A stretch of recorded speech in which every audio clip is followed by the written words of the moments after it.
Good afternoon. As it is 2 p.m., I will call the City Council workshop of June 28th, 2023 to order. I am presiding today on behalf of Mayor Severns, and we send him lots of good well wishes. This will be both a physical and a virtual meeting. Some members of city staff and consultants may be participating via teleconference. Today's meeting may be viewed live on YouTube, Facebook, and available for viewing after the meeting on cable channel 10 HD 1090. Public comment is not normally taken at workshop meetings, although council may allow or request public participation. And we do have one action item for later in the meeting today. To start us off, we are going to have our Parks and Recreation Department Marina rate study presentation. Consultant Paul Sorensen will present. Good afternoon. Welcome.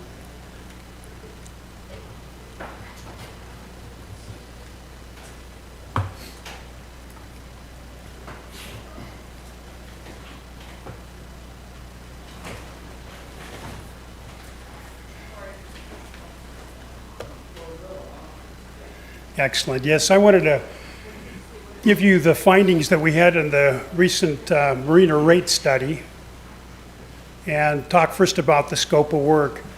We were asked to look at the rates in Oak Harbor, all rates currently charged, as well as if there are some rates that aren't being charged that might be charged, and we found a couple. Compare the rates with Oak Harbor, competitive rates with other marinas, assess the rate increases and the impacts of that on occupancy, and prepare a rate schedule for, as we started out, it was a 5-year plan from 2023 through 2027. And then present the analysis to the MAC, which we did at the last MAC meeting, and 2 presentations to City Council. So we'd like your input on that right now. The bottom line starting off is that the marina rates haven't been sustainable for some time. The methodology has been to take a few marinas, take the average of them, and then set the rates at 80% of that rate. But during the recent past, there have been some times where rates weren't increased at all. So for the period, I think it was 2011 through 2016, there weren't any rate increases. And that being the case, excuse me, you get farther and farther behind from competitive rates. And the key from my presentation is that you're kind of in an existential position right now with respect to the marina. You have to find a way to pay for it. There's dredging of the channel, dredging of the basin, new breakwater, and replacement of the marina. And it's going to be a fairly significant number. So from our perspective, it's trying to see what's reasonable and acceptable from the marina side to help with that.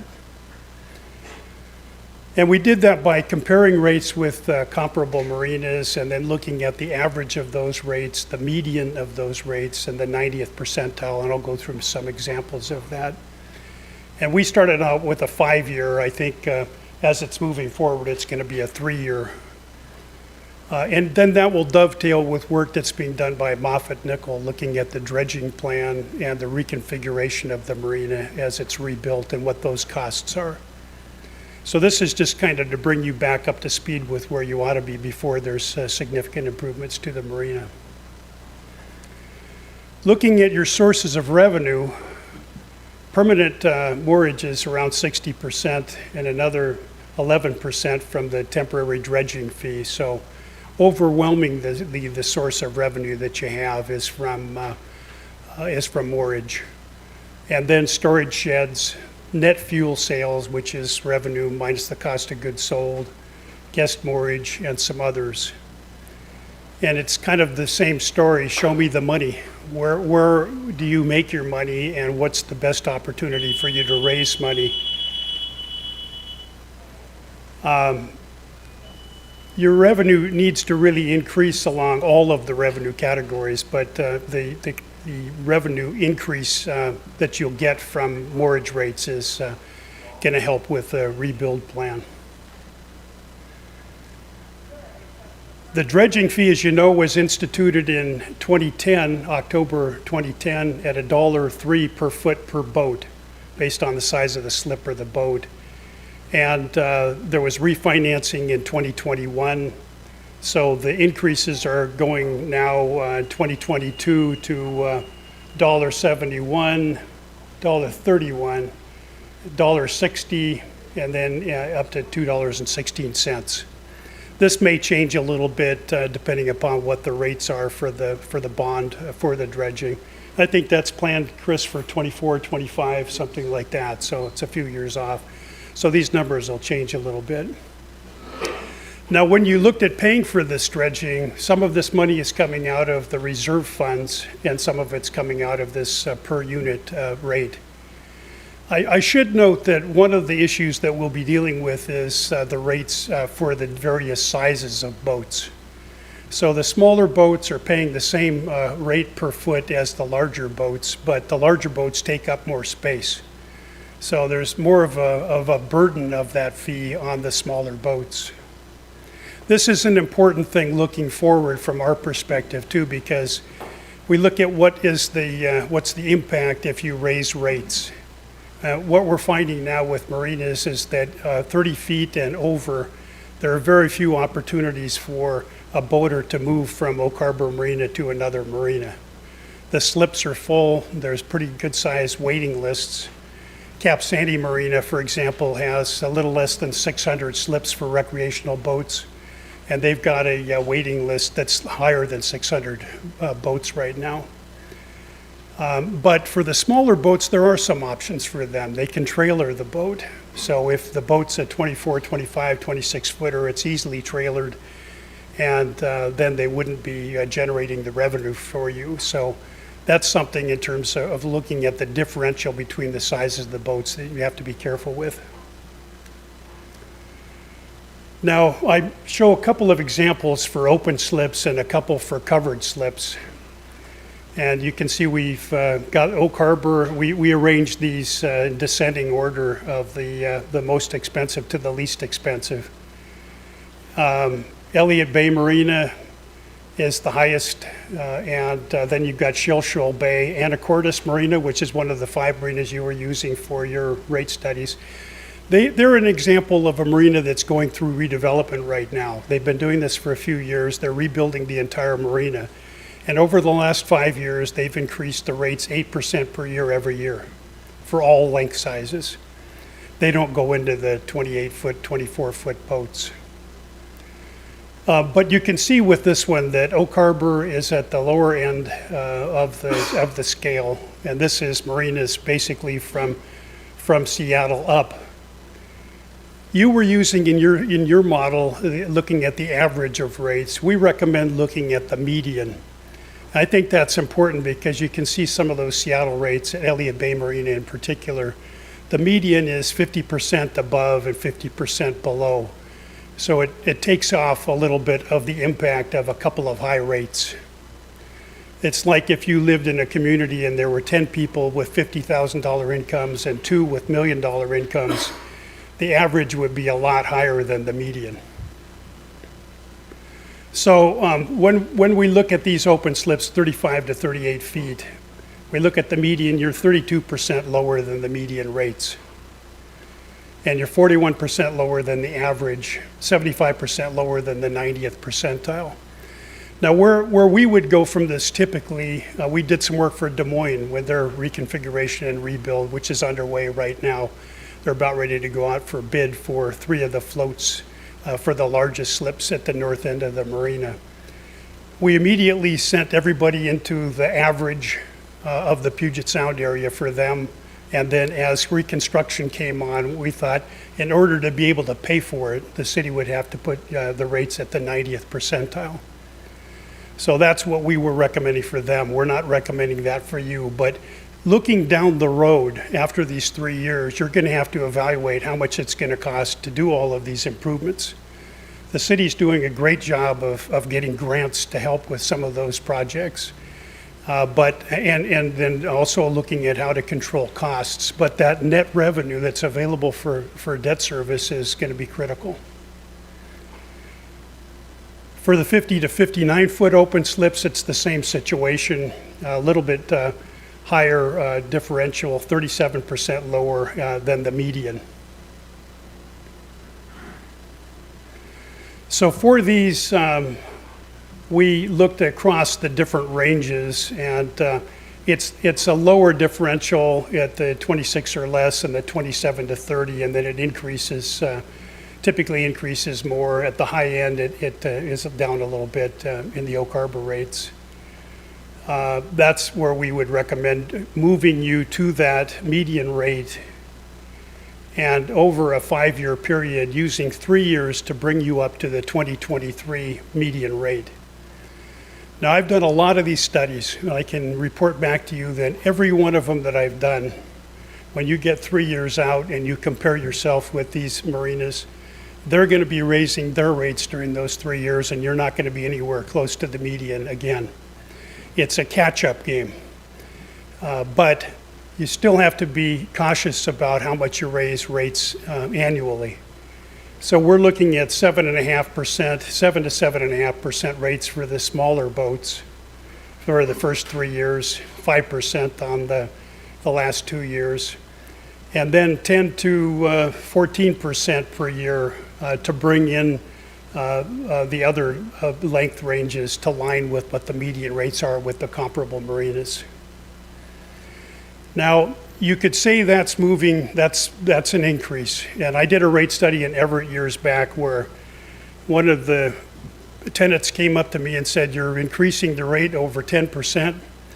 My wife is going to find out about it, and I'm going to have to give up the boat." And I just said, "Well, you know, you've been so much lower than all of these other marinas for this time that you have to look at it in terms of the annualized increase. For 5 years from 2011 through 2016, you didn't raise rates at all. So that has to be taken into account now when you're looking at bringing these rates back into perspective with what the other rates should be." Same thing is true with the covered rates. At the median, on average, 42% lower for the 35 to 38 foot covered slips. And for the 50 to 59, 42%. And again, you can see in both of these cases, Anacortes Marina, which is just south of Cap Sandy, is the big competitor there for the covered space. So looking at this again by the sizes, it's less bump for the smaller boats, 10% for the 26 or less, 30% for the 27 to 30s, and 40% plus for the longer boats. And that would give you a rate increase of 10% for the small boats, and 10 to 15% for the other boats, depending on them. So again, that by 2023, you would be at the median of those mortgage rates by 2025.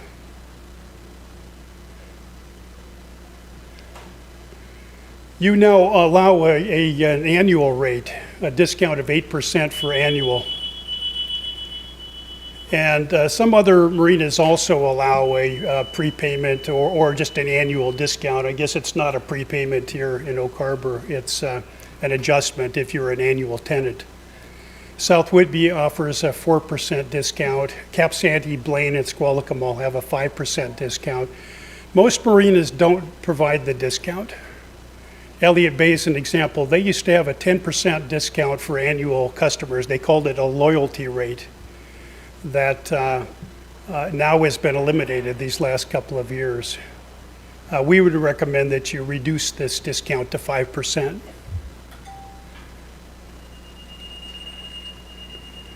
Small boat moorage and storage. There's a small boat contract right now from September 1st to May 31st, which includes trailer parking during these months. It doesn't generate a lot of revenue, $16,000 to $26,000 per year over the last 5 years. And the rate is set at $55 a month, which is approximately $220 for the boat or $183 for the trailer. And small boats are most impacted by these rate increases. We'd recommend that you keep that, increase it at a 3% per year. We're concerned, you've got 70% of your slips or so that are less than 30 feet, and you're going to have some impact from these folks. Electric fees, you're at $12.09 per month, and you're higher than most of the other marinas. The fee ideally should be linked to the cost of service and replacement costs, which really can be substantial. And I know you've got a big capital improvement plan to look at that. We would recommend raising it at 5% per year during that 5-year period. Transient moorage, got some comparisons here for you for a 30-foot boat and a 50-foot boat. And you're at, I believe it's $1.30 right now. $1.20, yeah, that's right. I didn't put the numbers in here. I'm having a hard time seeing them anyway, but you're kind of in the middle of the pack. Transient moorage rates have been real interesting. Most of the other rates, the monthly and annual rates, have increased at CPI or CPI plus some other, CPI plus 1%, or even more than that. But transient moorage rates haven't. They really haven't been tested much. So you're at $1.20 right now. We'd recommend that you switch it and not have that be a rate that's charged annually. Do $1.25 in the off-peak season and $1.50 in the peak season, and grow that at 3% per year. Electric fees, your current rate is $5.75. You're near the high end of these monthly electric fees, or this is the nightly electric fees. And the fee again should be linked to cost of service and replacement. We'd recommend raising this at 5% per year. Storage sheds, you're at $180.47 a month. It works out to about 72 cents per square foot. You're very much on the low end of that, and less than private storage. So I understand storage is about 10% marina related relative to boat and marine equipment, 90% just general community storage. Des Moines has done a situation where they have distinguished the rate depending upon the use. So that for Des Moines, if it's a smaller, if it's related to a registered boat, it's $1.38 per square foot. If it's another use, which is storing furniture or anything else, it's $2.56 per square foot. What we find with these storage sheds, and you could see that was one of the, after permanent moorage and the dredging fee, that was the next largest source of revenues. They're an important source of revenue. And what we find is that if you get to a situation where you have to rebuild them, then you really need to rethink, is there another higher and better use for that property? And I would think you, at some point, would be looking at building some other lease space up there where you can build a building or lease a piece of ground out and have somebody else do it, put a building up for you. We would recommend that you raise your rates right now to 87 cents per square foot and increase them at 5% per year. The liveaboard fee, you're again at the very low end of the rates here. I think I might have added a tax on this one where we actually showed that it's more than it actually is. Liveaboard fees depend upon all the services that liveaboard folks need. So there's all kinds of utility services. Kingston now is kind of the leader of the pack of that right now with $280 some per month for a liveaboard fee. Others do. Cap Sandy, for example, charges 15% above the moorage rate, and the minimum is a 32-footer. A bunch of other marinas don't allow liveaboards, LaConner, Blaine, Squalicum. We'd recommend you do a 30% increase and then 15% increase in 24, 10% thereafter. The hourly rate for marina staff help is $75 per hour. Chris, did I get this one right? Is it 96? 96. Okay. So this was a draft report, and we didn't catch all the things for the full review yet. But 96, you're kind of in the realm of where other folks are. So that's where we actually wanted to put you at 2023, and then increase at 5% per year after that. Fuel, you offer 5 cents per gallon savings for up to 100 gallons. 20 cents per gallon for guest moorage, limited to the first night. Other marinas offer discounts of 3 cents a gallon to 10 cents a gallon. Edmonds has a unique situation where they offer you 10 cents per gallon, but you receive the discount in terms of other services that the marina provides, not any money off of the cost of the fuel. I think you should keep your discount at the current level and adjust it over time. The thing that caught our eye, though, was that your margin on fuel is too low. I define that as gross sales minus cost of goods sales divided by cost of goods sales. You've been averaging about 18% during the past 5 years. Other marinas are in the 26% to 32% range. So that would raise the revenue side of things. We would recommend that you go to 26% in 2023 and keep it at that point. Review how that's impacting the sales. Other fees we looked at, environmental fees, you're in the range of what we see at other marinas. Gate cards and fobs for, these are real small components of the cost, and towing, in just modest increases. Kayak and dinghy storage, you don't have a fee for right now. We'd recommend establishing the rates at $10 per month and then increasing those at 3%. I can foresee in the future, looking at this from a park perspective as well, that there's a need for more hand launch opportunities, and having some storage facilities and better facilities to get in and out would be a real good thing for the city. Finally, these are the marinas that we compared you to, and I think what you've got here is a pretty honest assessment of where you're at, where you need to be, and again, my only caveat is that you may need to go higher than this when you look at what the cost is to do the redevelopment. And that will need to depend upon grant opportunities and reducing operating costs, and then also looking at your model of this being an enterprise development, an enterprise system where it pays for everything. I don't think it can. So it's going to need some help from the city in order to continue. So that's my presentation for you. Any questions? Thank you, Mr. Sorensen. At this point, I will turn to the council and see if there are any questions, comments, thoughts. Councilor Munns. Oh, thank you. Thank you for the statistics. It's nice.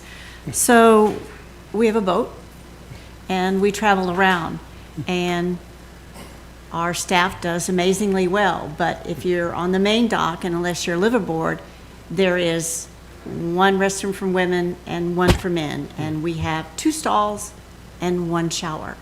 Whereas you go pretty much any place else, and they've got like a whole building with probably 6 or 8 stalls and probably 2 or 3 showers.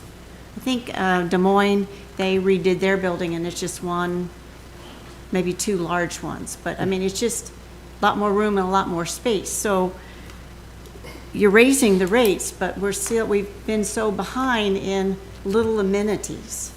You know, we've had ice for a long time, but there's no little geedunk to get sodas or snacks or something. I mean, some of the places they have is kind of like a hole in the wall, but they still offer it. So I'm just trying to balance. I know we need to raise, and we will probably have a good size exodus, but it can't exist right now unless there's extra funds from the general fund. This is an asset that once it goes downhill too much, you're not going to bring it back. And so if we're going to work together, but it just, I can see it, I understand it, go for it, but there's other things that I think if we can get some money from the general fund to help expedite a little bit on some improvements for other things too. We definitely heard that from the MAC as well, and I hear it throughout the marinas. I agree with you. And with respect to the restrooms, there are RCO programs to help provide grants for part of that. But what we've seen with the cost of restrooms is that cost has just exploded to meet permit requirements and new facilities, where we've seen some that are over $1 million. So my point to you here is that you've got a limited amount of budget, and I hear that there's not amenities that are available, but I'm worried about you just being able to put the skeleton and the bones on the marina, and then maybe looking after that at what kind of amenities could come along with it. You're tucked away, and we did 2 surveys with marina tenants, transient and permanent tenants, and that was something that people saw as a benefit. Nice, quiet, friendly staff, a lot of things that you have going for you that I don't hear when I do that in other marinas. Not all of them, but some of them, especially if they're in the hubbub. But it's kind of finding a balance.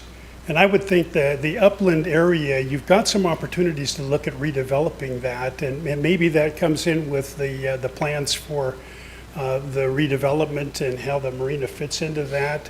I've heard discussion about maybe seeing if there's some more Navy property, Mariners Haven, something else, trying to look at what you can do to build that up and provide some of those, more of those upland amenities. One that we heard a lot in our surveys was boat repair, having that capability. And it looks to me like there's some ways to put that together.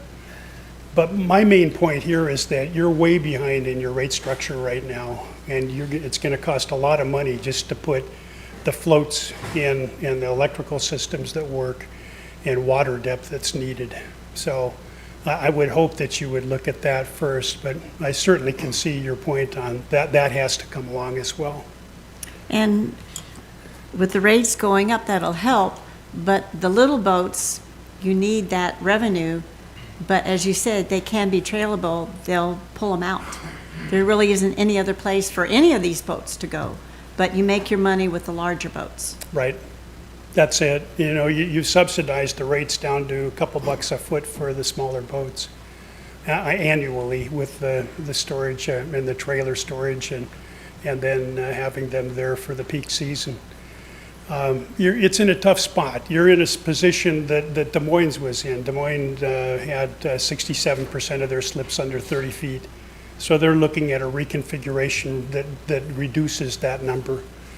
And they're looking at dry stack storage or some upland storage for the small boats and going that model, which we see happening in a lot of areas. You have the ability, I think, to do some of that with trailer parking, with the sheds, and with some of the Mariners Haven property to still accommodate those people. We did some work in Everett, and they had a rate model that had wet moorage rate and then an upland storage rate. And if you put those two together, then it was an acceptable rate for the smaller boaters. And you've been doing that. It's just those rates need to come up a little bit too. You're going to hear about it. Believe me, I've done a lot of these, and usually it fills the hall, and it's the end of life as we know it. But the bottom line is you got to have some money to build these things. And it's a beautiful asset that the city owns, and we just can't afford to lose it at all. Thank you. Excuse me. Councilor Wiesner. Thank you, Mayor Pro Tem. Yes, thanks for that presentation, and you hit on, I think, what is a key point of discussion. The city's always looked at this, it's an enterprise fund, right? And we've always looked at it as it needs to stand on its own. And I don't know that we've sat back and looked at the asset and as what it provides to the city as a whole, right? In other words, the city's kind of taken a free ride on the back of the marina, right? The marina brings people here. The marina is part of being Oak Harbor, right? And you know, we're doing it for free, right? The marina has been paying its own way. So that's an important point for discussion, right? Is to what does the marina bring to the city, and what is the value to the city of that, and you know, how do we recoup that in some sort of a monetary fashion, and not obviously do it on the back of taxpayers, but understand that it is a revenue generator for the city as a whole, for the merchants, for the tax base, et cetera. I think, you know, a vibrant marina, right, is something that people will pay more for, right? A vibrant marina is a place that people will go. Not only people come from to visit in boats, but local people will go visit more often. You know, our salmon rearing and the people showing up for the release of that, and those type of events happening at our marina creates for a vibrant marina. I think there's some, you know, and I know you're looking at it from the revenue side, right? But I think there's some revenue neutral opportunities that we have out there that could help that vibrancy, and that vibrancy could in turn change over into people wanting to pay more and more people wanting to come here, and you know, a wait list of you know, as many slips as we have, right? And you know, and I think, you know, we need to talk about this, and it's one of the reasons I'm excited that the marina has joined with parks, right? Because the reality is we need to start looking at the marina more as a park, an asset, just like the parks that we have in our community, that we spend money on, right? We spend money on those parks to create this environment for the people in our community, because we see it as an asset, and it's an important part of our job, right? To provide that to the community, and I think there's some things we can do to integrate that park feel more into the marina, and do it in a revenue neutral way. Like, for example, Councilmember Munns talks about, you know, the place to go grab something to eat, right? I mean, I know in the past we've had, you know, attempts at people to, you know, rent out a space and run a store down there, right? And it's hard to do that year round when you've got that overhead. Well, the reality is the rent generated by that rental space, I don't think it is worth the trade-off for having that space. I mean, having something like that there is an asset to the marina, and you know, charging somebody to rent that space when they're really providing a service to the marina, which creates that atmosphere, right, which is generating the higher rate revenues, you know, the big picture, right? Having a food truck that we would allow to park down at the marina, especially during the summer months, at no charge, right? Again, it's revenue neutral for us. There's no expense involved in it, but it adds to that ability to charge these rates and have people want to come here. And I know Mr. Smith's, you know, heard this several times before, and I'm going to continue on it. Catalina Park is part of the marina. It's zoned and tagged as part of the marina, and it is heavily underutilized. You know, certainly the yacht club holds some events there occasionally, and we want to make sure that that's still available to them. But you know, for the vast majority of the year, that park sits there empty, and we've lost any sort of camping in our downtown core. We took that away, and we took that revenue generator away. Not only the revenue that was generated by the camp space rentals, but the revenue that was generated by the people who came to our community and spent money. I can certainly attest that I have friends that came here every 4th of July and stayed in our camping area that I have not seen back here since the camping area was taken away. And you know, it bums me out that I don't get to see my friends on the 4th of July anymore, but it bums me out even more to think, gosh, the money we lost. They bought all their groceries in our grocery stores, and they went to our restaurants, and dry camping in Catalina Park could be a revenue generator for the marina. I can picture it being utilized. I can picture it being fairly inexpensive to set up. A lot of the infrastructure is already there. We have some restrooms and showers. Granted, not as many as we would like, but it could certainly help facilitate the speed of that. And it could be that twist and turn in population that we need in the summer months to generate that all needed transport to downtown. That we've always talked about, that shuttle that we've just never been able to get off the ground. And I think, quite frankly, if we had enough people staying over there at the marina during the summer, and we had a food truck, and it felt inviting, and people not only from the marina wanted to go downtown, but people maybe from downtown actually wanted to go to the marina. We could actually find that independent contractor could make that work, and again be a revenue neutral for the marina. There's certainly income from the camping side. We've already got the people there to collect the money.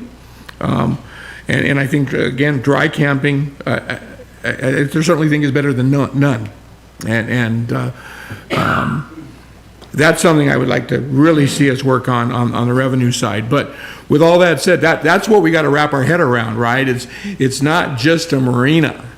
It's not just a place to park boats. It's part of this community, and it could be so much more.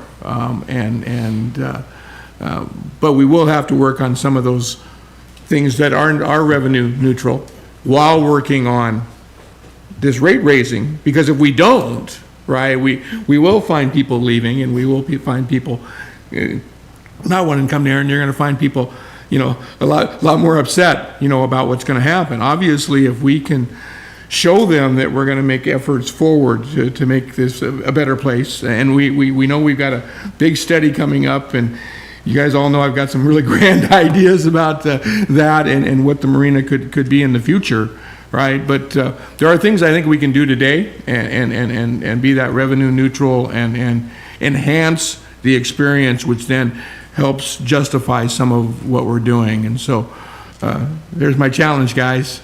And I'm here to help you. And anything I can do, I'm serious. We'll get together. We'll figure it out, and we'll make it happen. All right?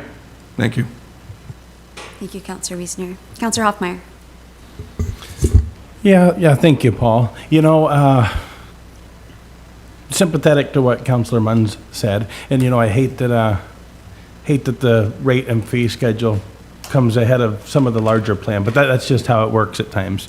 I think one of the most important things up there was the kayaks, for instance, and the fact that the marina is a city park. One of the beauties of this council the last 2 years, I think, has been the cohesive messaging on stuff. With the ARPA money, we were able to get that money to go towards that $300,000 to go towards the dredging study. Or back in DC having conversations with the Corps. Surely there will be federal money that we can find. There will be state money we can find, and maybe even general fund money. But that all probably still won't be enough. And so I think this cohesive messaging of getting the community to realize that it is a park for all, and having part of that future plan really crib off of that with more beach space and areas where you can hand launch, an RV park. That is something that comes up so often, because ultimately what we're going to have to do with this marina will end up being, it will have to end up being a parks and public safety bond or something of the sorts, I would think. And so this cohesive messaging that you're continuing to hear of, because for the average person, they look at it and they think boating's a rich person's game. At the Oak Harbor Marina, that's not what you see. You see all walks of life that use it, from the very bottom to the very top. And getting the community to realize how vital it is to our economy. And I think we're making great strides on that, and it's something that we're going to have to continue. But surely in the near term, we are going to have to increase the rates a little, and I hope we don't lose too many of our long-term tenants down there. Thank you. Any other council comments, questions? Councilor Marshall. Thank you, Mayor Pro Tem. Mr. Sorensen, I appreciate the presentation. I do have some questions. What's the reasoning on wanting to keep the annual discount? If most marinas don't offer that, why would we, especially given the fact that we're already kind of financially behind, why would we continue to offer an annual discount? It's a good question. Usually when you have an annual customer, then whether they're there or not, they're paying for the slip. So it really gives you a backstop on making sure that you've got all those spaces filled. And that's really the key point to it. You know, we've seen in other marinas where people come in on a monthly basis and then leave. If they're traveling, they're not paying any money to that marina. So it's sort of even. It's a modest discount in order to make sure that you've got annual tenants. So I guess the issue that I have with offering discounts on annual moorage or even on fuel sales is we're trying to raise money because we're behind, but we're putting it all on the backs of the current tenants. You know, we've said multiple times now that this is a community park, it's a city park, it should be enjoyed by the entire community, but we're only making the tenants essentially pay for it. And it seems like a pretty substantial increase without offering additional services, without offering more. We're charging more, but we're not providing more. And what I saw on these comps is, yeah, these are very nice marinas that we're comparing to, but not being a boater myself, I've not been to all of them or nearly all of them, but I've been to some of them. And the ones that I've been to have been just out and out better than our marina. You know, and that's no offense to Chris or the staff or anything. It's just we have an aging facility, and we don't have the upland support that some of these other marinas have. We don't have the showers, we don't have the bathrooms, we don't have the restaurants, we don't have the other amenities, we don't have pump out, you know, things like that other marinas are offering. Yet we're going to try to charge the same as these other marinas, but we're not offering the same level of service as these other marinas. Yet we're still going to offer discounts. And that's kind of where I struggle is that would seem to me is where we have an opportunity to make up some money by cutting discounts, but not necessarily raising rates on the backs of the tenants or the backs of the boaters. The portion I have is why wouldn't we look at like what Des Moines did with the upland storage part? We know storage is a premium. Storage is a premium throughout the entire island, and we have an opportunity to charge a fair price for storage, but it seems like we're not doing that when we have the opportunity. It should be, in my opinion, that's marina land that should be used for boat storage or anything that's associated with the boating. And Des Moines, it seems like they did it right. If you're going to do something other than boating, we're going to charge you accordingly. Why wouldn't we follow that model? I think it's a good model. Now, in Des Moines' case, there was a very small percentage of people that were using household goods and whatnot in the sheds. They were mainly boating related.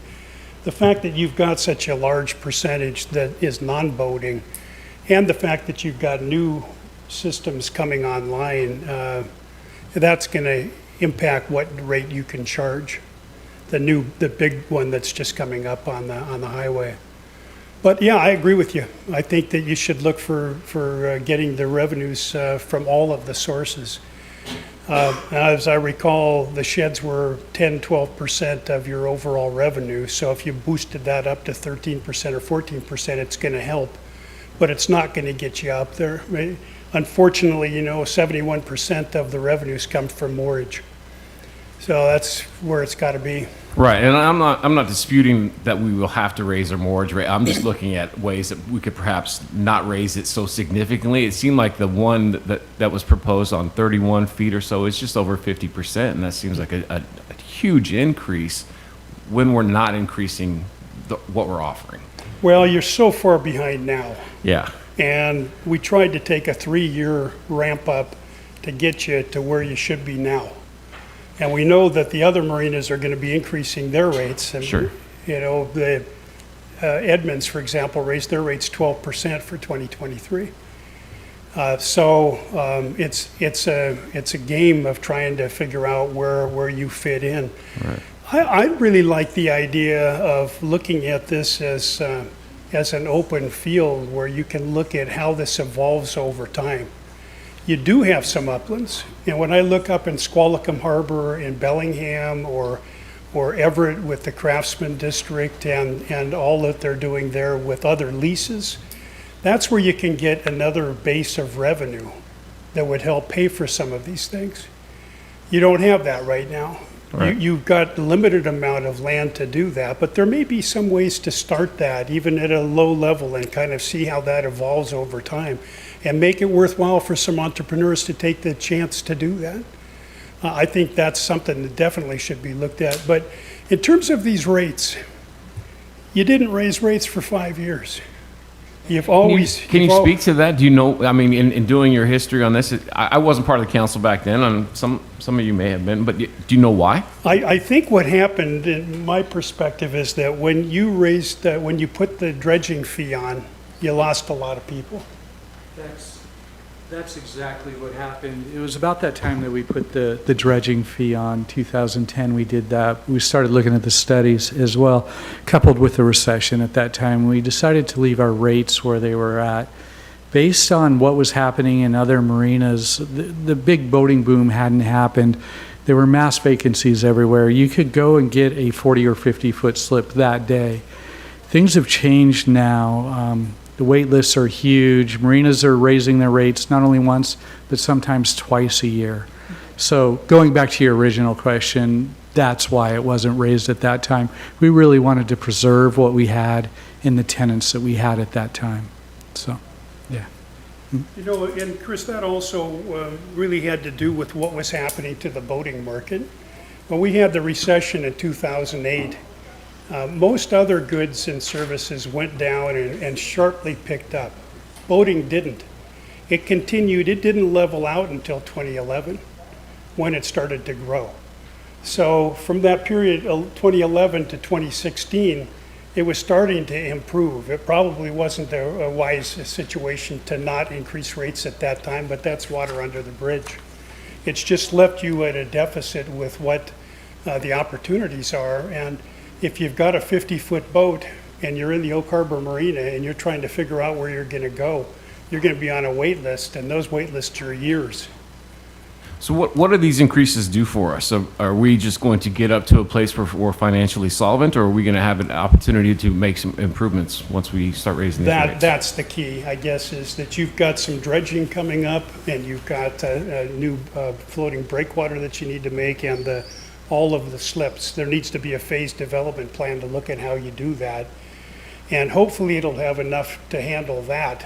But then you've got all the uplands and those opportunities. It all ought to go in the same process. It's a 10-year build out. I would think you're not going to be doing anything until dredging is completed, 24, 25. And then so it's a few years after that you're looking at removing floats and replacing them with brand new state-of-the-art systems. Yeah, it's an evolution. I mean, you've got a good opportunity. Counselor Stuckey. Yeah, a couple of just basic questions. What is the occupancy rate right now? The year-round average occupancy rate of the marina is roughly 84-85%. Right now, specifically today, it's hovering around 105%, but that's due to the crabbing that's opening Saturday.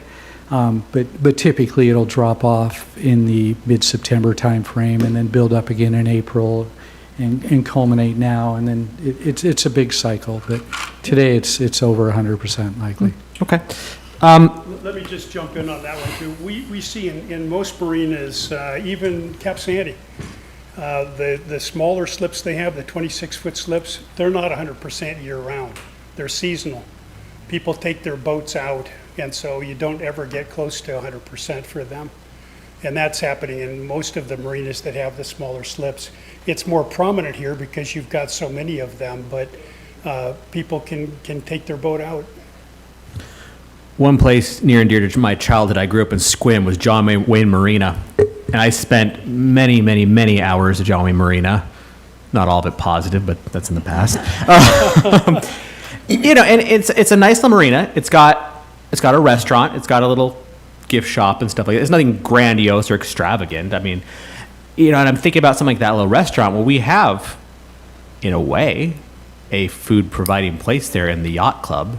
Is there any potential to partner with the yacht club? I mean, we've already got the infrastructure there for food, that they could have a restaurant of some sort there that was more open to the public day in and day out, and somehow work with them to utilize that more? Is that a possibility?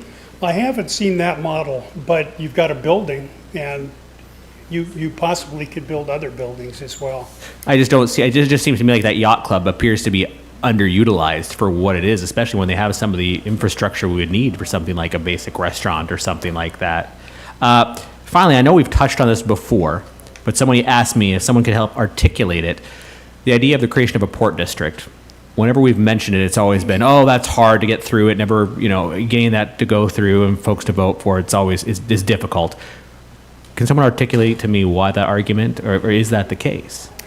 It would be very difficult. There haven't been any new port districts built for years, and it would have to be a vote of the people. So, the options would be to work with Coupeville and have them come north and expand there. All of the people that are in the outside of their district would have to vote on that. Or if we're Anacortes, I'm not sure they can do that into another county. I know there were some discussions about that at one time. I haven't seen that happen in any other port districts in Washington State. Well, going back to John Wayne Marina, I believe that's the port of Port Angeles. Yes, If you know Port Angeles and Sequim, I mean, you're talking arguably farther than Coupeville to Oak Harbor. they're a county-wide port. Sure, Yeah. sure. But again, more from my education here, the creation of a port district, I haven't seen it done, it's got to take a vote of people, but why is it so difficult? What are the tangible obstacles and objections to that? Just more expense? Getting people to vote for it. Okay. There has to be a real compelling way that you would vote to pay more property taxes for Sure. the things that would be done. It can be done. There's another thing in port districts, they have an industrial development levy, which is an increase in the property tax for a given number of years that then can be used for capital development. Port Townsend has done that, Coupeville has done that recently, so that provides more revenue for making some of these improvements. And there are certain rules that are associated with whether that requires a vote of the people or not. It's possibly something you should take a look at. Washington Public Ports would be very helpful with that association. I mean, most people don't want more tax, of course, but it's about selling the vision and selling the story. Yes. I mean, you have to sell the vision, you have to sell the story, you've got to have the plan. Yeah, that's exactly right. And I keep hearing from folks it's difficult, and we kind of then table it and it goes away, and then someone brings it up again. But maybe it is something worth looking out if we can articulate the plan, share the plan correctly, and we have to be on point for that. But Right. those are my thoughts. Thank you. I have spent a lot of time in John Wayne Marina. We've done rate studies for them and business plans, beautiful marina. But they ran into the same problem. The rates weren't high enough to pay for the development, the capital plans that needed to happen. So they've raised those rates significantly now over the last 4 or 5 years. And they got a little museum there. Shout out to Yeah. John Wayne.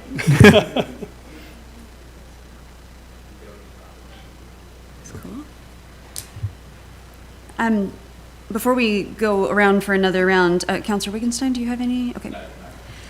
I share a lot of Councillor Marshall's concerns and a lot of Councillor Wiesner's inspiration.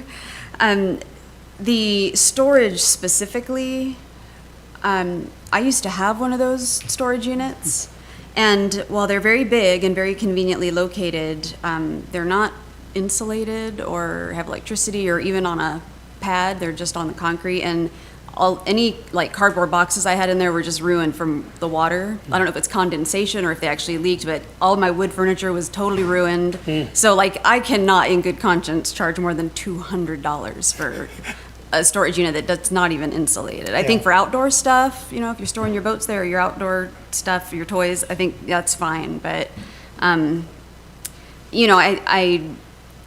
agree with one of the things I wrote down during the presentation is, would these price increases be commensurate with services? Because with the marina comps that we're looking for, just like Councilmember Marshall brought up, what's the difference in the services available? And I realize there's a chicken and egg situation because we can't enhance our services until we have the money to do so, and vice versa.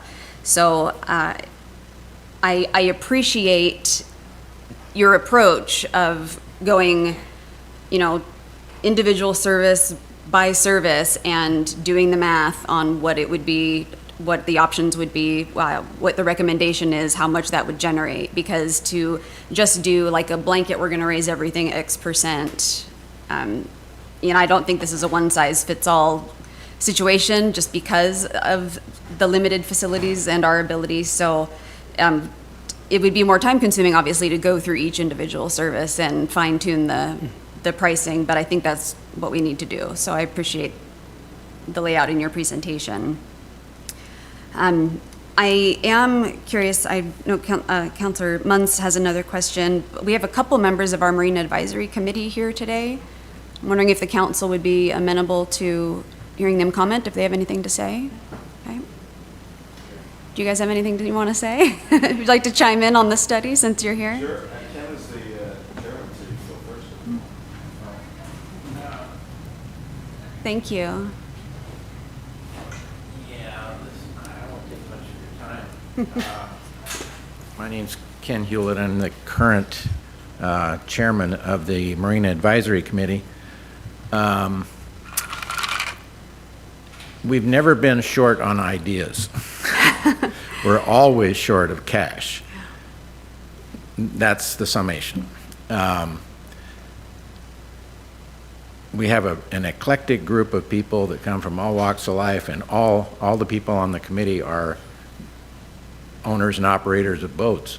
It's not a requirement, but that just happens to be a fact at this time. And we all travel to other marinas and so forth, and we see how the other half lives and that sort of thing. The issue was brought up about a port district, and we actually had a local effort to form a port district back in, I think it was 1991. It was sort of in concert with the effort to close NES Whidbey, and we thought, holy crap, we got to do something here. There are two things that happen if you form a port district. First, it requires a vote of the people, which was where we ran into trouble. When I say we, I mean there were a lot of people involved in this process. And the other one is you can actually save some money potentially because you don't have to pay leasehold interest to the DNR, Department of Natural Resources. And that's one of the main drivers for why the community ports of Puget Sound and state of Washington look at that sort of thing. But as Paul mentioned, there hasn't been a new one formed in a long time, because if you go out and ask your constituents, hey, how would you like us to form a port district? And they say, yeah, well, what's it going to cost? And they say, well, we don't know yet, but it's going to cost somebody something. And, there's separate administration and, all those kinds of things that go along with any sort of new entity. The ideas that you talked about as far as, restaurant facilities and that sort of thing, we have a real pinch with the property that we have. Marinas require a great deal of parking area, and we have a restricted parking area. And when we have events and so forth, that becomes quite acute.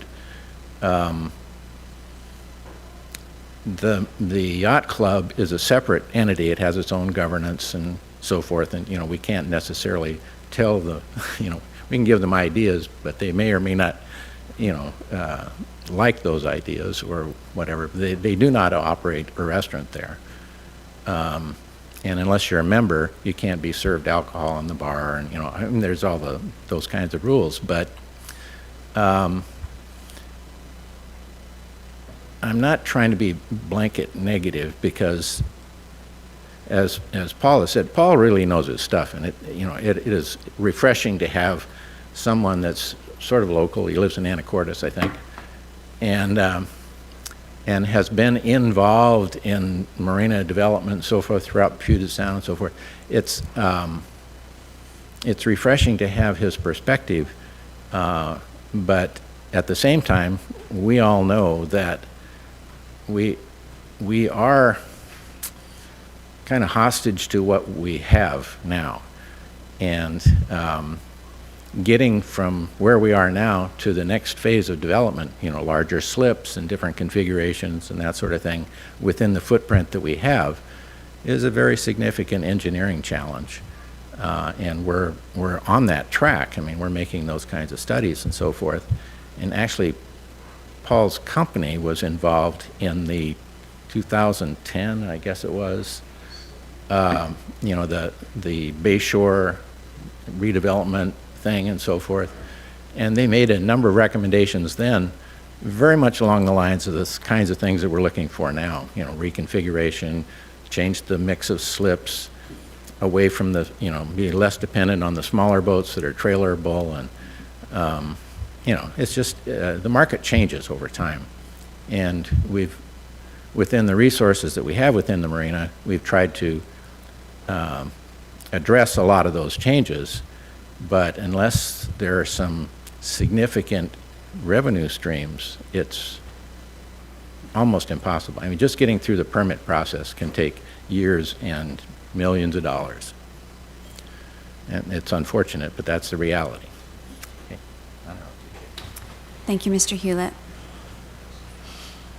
Hi, good afternoon. I'm J.J. Jones, and I've been in Oak Harbor for 43 years, and I've had a boat in the marina for the last 22 years.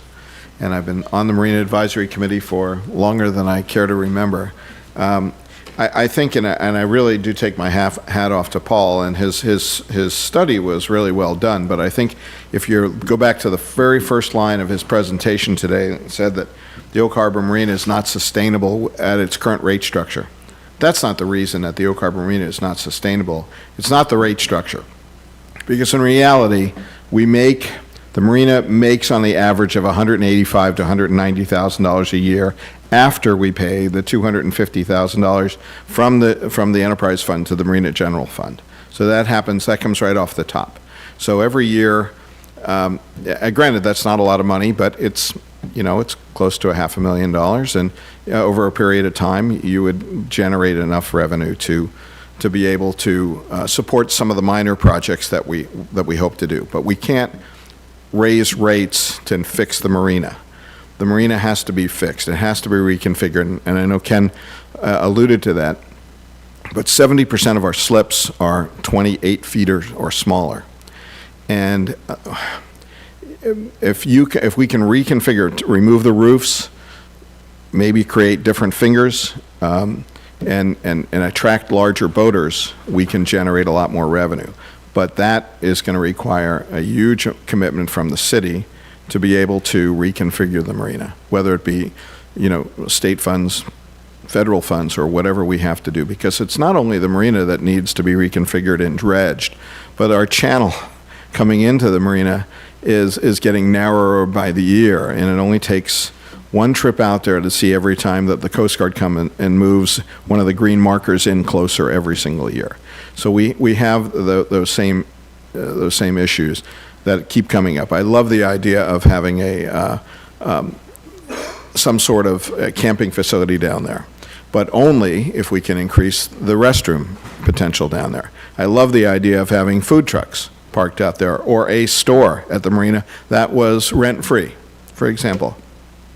All great ideas. But I like I said, I've been in the marina 22 years. I don't mind paying more for moorage. I do not mind. But I'd like to see more service for what I'm getting. And we're probably the only marina I can think of that, we have some sort of, we don't have a pump out boat that comes to our boats for the liveaboards. They have to get underway to go and have their boat pumped out. Most marinas have either a service or a local boat that comes to the marina. We have a pump out facility on a hand truck that has to be wheeled to your boat and wheeled back someplace to dump that out. Even if we just did increase the service by that, we could make rate increases more palatable. But rate increases as proposed by Mr. Sorenson are pretty onerous, and I think we'd have a real problem with an exodus, certainly on the small boats, and that's 70% of the people we have. Thank you. Thank you, Mr. Jones. Counselor Munns, you had some final thoughts? Thank you. Mr. Sorenson or our harbor master, so Des Moines is making improvements right now, and Des Moines and Oak Harbor are the only city marinas, and we have had hefty DNR requirement fees. What's it going to do? I mean, do you know how high DNR is going to raise Des Moines by their refiguring? Any idea? And we've got a reprieve for a few years, but it seems like Des Moines and Oak Harbor is the slush fund for whatever DNR decides they want to use money for, because we're the only two. We're not a port district. It's been as high as Well, it's $75,000 in 1 year that we had to pay the bill. What is it now? Our current DNR annual rent is roughly $32,000 per year. So the DNR leases and contracts are based on the square footage of the amount of space you're using. So for example, from our shoreline to about 25 feet on the other side of FDOC. So realistically, that would not increase because of that reason. The increase would come from the required things that DNR would have us do. So for example, in our current lease, we had to redo the log boom in front of the harbor master's office. That was like a $5,000 investment. We have to remove the sunken barges by the end of this lease. That's going to be pretty considerable, in the $100,000 range. So according to the RCWs, they have to do it by the footage, but they can charge you for other things, and that's what they would do, probably. As we design the marina, some things they may want us to do is have light emitting docks, graded fiberglass or steel docks versus cement docks. They would want us to pull all of our creosote piles and drive steel pile. Well, with creosote pile, it's not really the act of pulling them and removing them, it's disposing of them that's so expensive. And then the cost of steel is expensive. So there are all these contingencies they will have as we build the new marina. Okay. A lot of our council members may not have a clue what DNR is, and I do know that unless legislature makes a law that prevents them from charging us something, they're kind of their own entity, and I don't know how many years, but we went from like 10 or 15,000 lease rent to $75,000 a year, and that takes away pretty much a lot of the money from the residents that have slips there. And that was a real deterrent that has, fortunately, it's only $32,000 now, but that's in the back of my mind when I've seen them just raise it just because they can. It's going to be a challenge, that's for sure. Thank you, Chris. Any final thoughts, questions before we move on? Okay. Oh, go ahead. Thank you, Mayor Councilor Pro Tem. Chris, you mentioned that when we raised the dredging fee, we had a lot of boats leave. Yes. Are you concerned about this taking place again? I mean, we've heard a couple times about a mass exodus if we do this. I mean, is that a concern of yours? Yeah, so it is a concern, yes. Okay. But just to provide some historical information, that was the first time a dredge fee was put into the Oak Harbor Marina, and there wasn't a lot of public comment at that time about it, and people having meetings like this that they could come to. So I want to say it was more of a thrust on you versus we're going to do this in X date. What do you think? We have the Marine Advisory Committee to vent this. Have you guys to vent this? So it's a whole different approach. I don't know that approach was so good when they first brought it. But you also have to weigh the fact that in Oak Harbor, you just paid moorage, and now there's a new fee. You have a moorage increase that happened at the same time, and you had the dredge fee that happened at the same time. So little different environment, little different strategy for doing things. the difference though that I could see is that at least with the dredge fee, they know what they're getting and they understand that the dredge needs to happen. But with this one, we're increasing fees with no promise of improved services or no improved services technically even. I mean, we have a plan or we have an idea, but Right. nothing that's concrete, right? And so is that going to be even more? It didn't seem like too that the No. dredge fee wasn't exorbitant, and this is going to be a much higher fee increase than what we were adding before. Right, and we could have maintained the same dredge fee we had before at $1.03 per foot, and the bond would have been another 10 years out. But it's been about a year and a half, Mr. Goldman found that if we refinance that bond, we get a much lower rate, and in the long run, we're saving, I want to say it's $190,000, but we only have a 5-year payoff. So that does a couple of things for us. We get a much lower interest rate, like by 75%. We're going to pay the bond off quicker, which enables us to be able to dredge faster. So it is a little bit of a tough pill to swallow right now, but it's going to work out well in the end when we're able to bond sooner, which of course is going to be a lower interest rates as interest rates go higher and higher. So what we're looking at is getting that paid off so that we can get another one if we have to. We're applying all over. We recently met with the county commissioners and applied for an RCED grant. Just last week, me and Brian went over to Everett and met with the lobbyists trying to get a kickstart on some federal money. So we're trying to pull out all the stops to get this done. But as far as improvements at the marina, I would challenge you to not think about food trucks, but to think of restaurants. Not think about dry camping, but think about camping with all the services, because that's the only way we're going to get there. And then once you get that plan, once you get that idea, then we'll find the funding and that sort of thing. But in this case, just to raise the rates, and I'm going to talk about that next. Paul's been talking about where we're at, and I'm hoping to talk about where we're going to go. We do need to raise the rates in order just to maintain what we have. Cost of everything is getting much, much more expensive. And when you look at those charts and we're at the bottom, you have to remember that the construction companies are charging the top dollars. The supplies are top dollars. So we're at the bottom trying to pay the rates that people expect to get paid. So will there be new amenities? Not right out of the gate, but it will pay off down the road. So that leads to another question that I had is that Mr. Jones alluded to. I think farther in our presentation that we're going to see that there isn't a revenue. It is revenue positive, that the marina is revenue positive. Currently it is, yeah. Currently it is. Yeah. But that's not sustainable at the current rates. It's not going to be able to maintain revenue positive.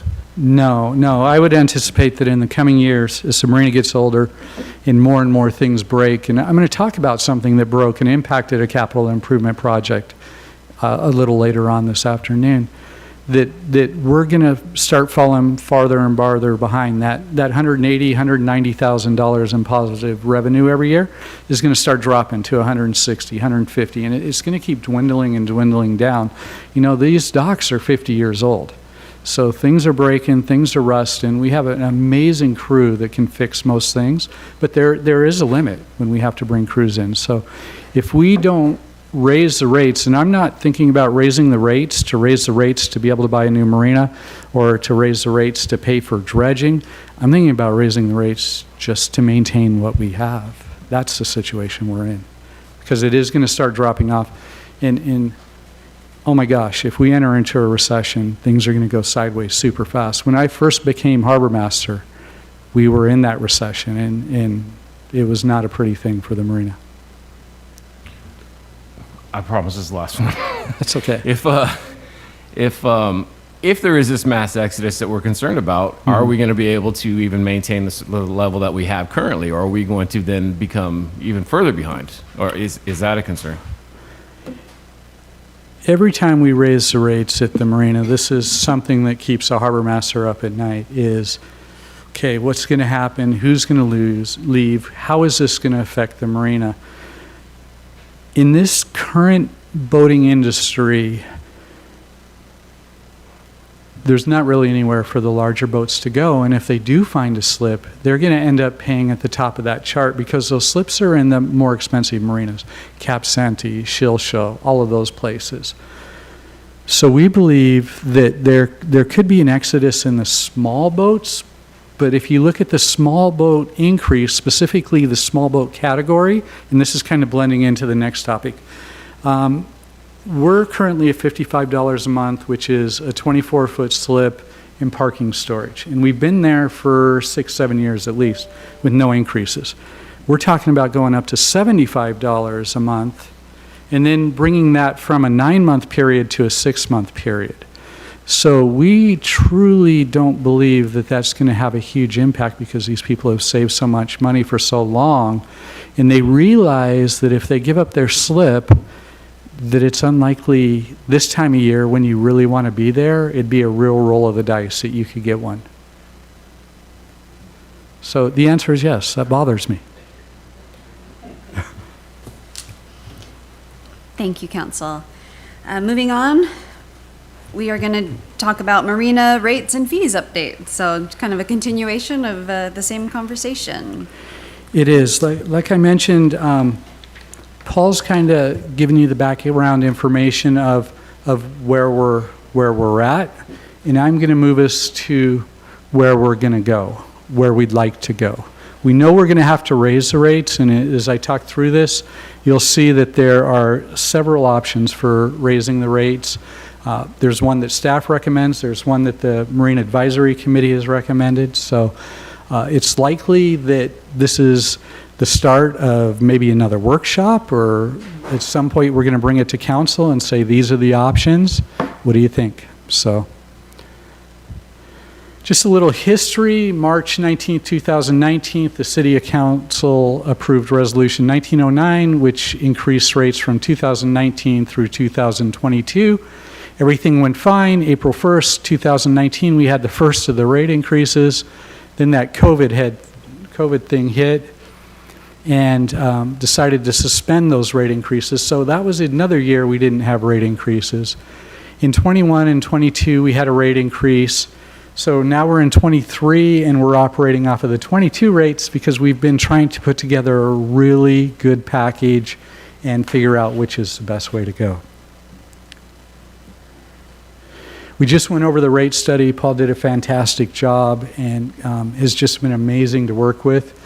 You know, the biggest discrepancy is in the larger boats. The number that stuck out to me is that 50 to 102% on the bigger boats below the average, median, and 90 percentile rates.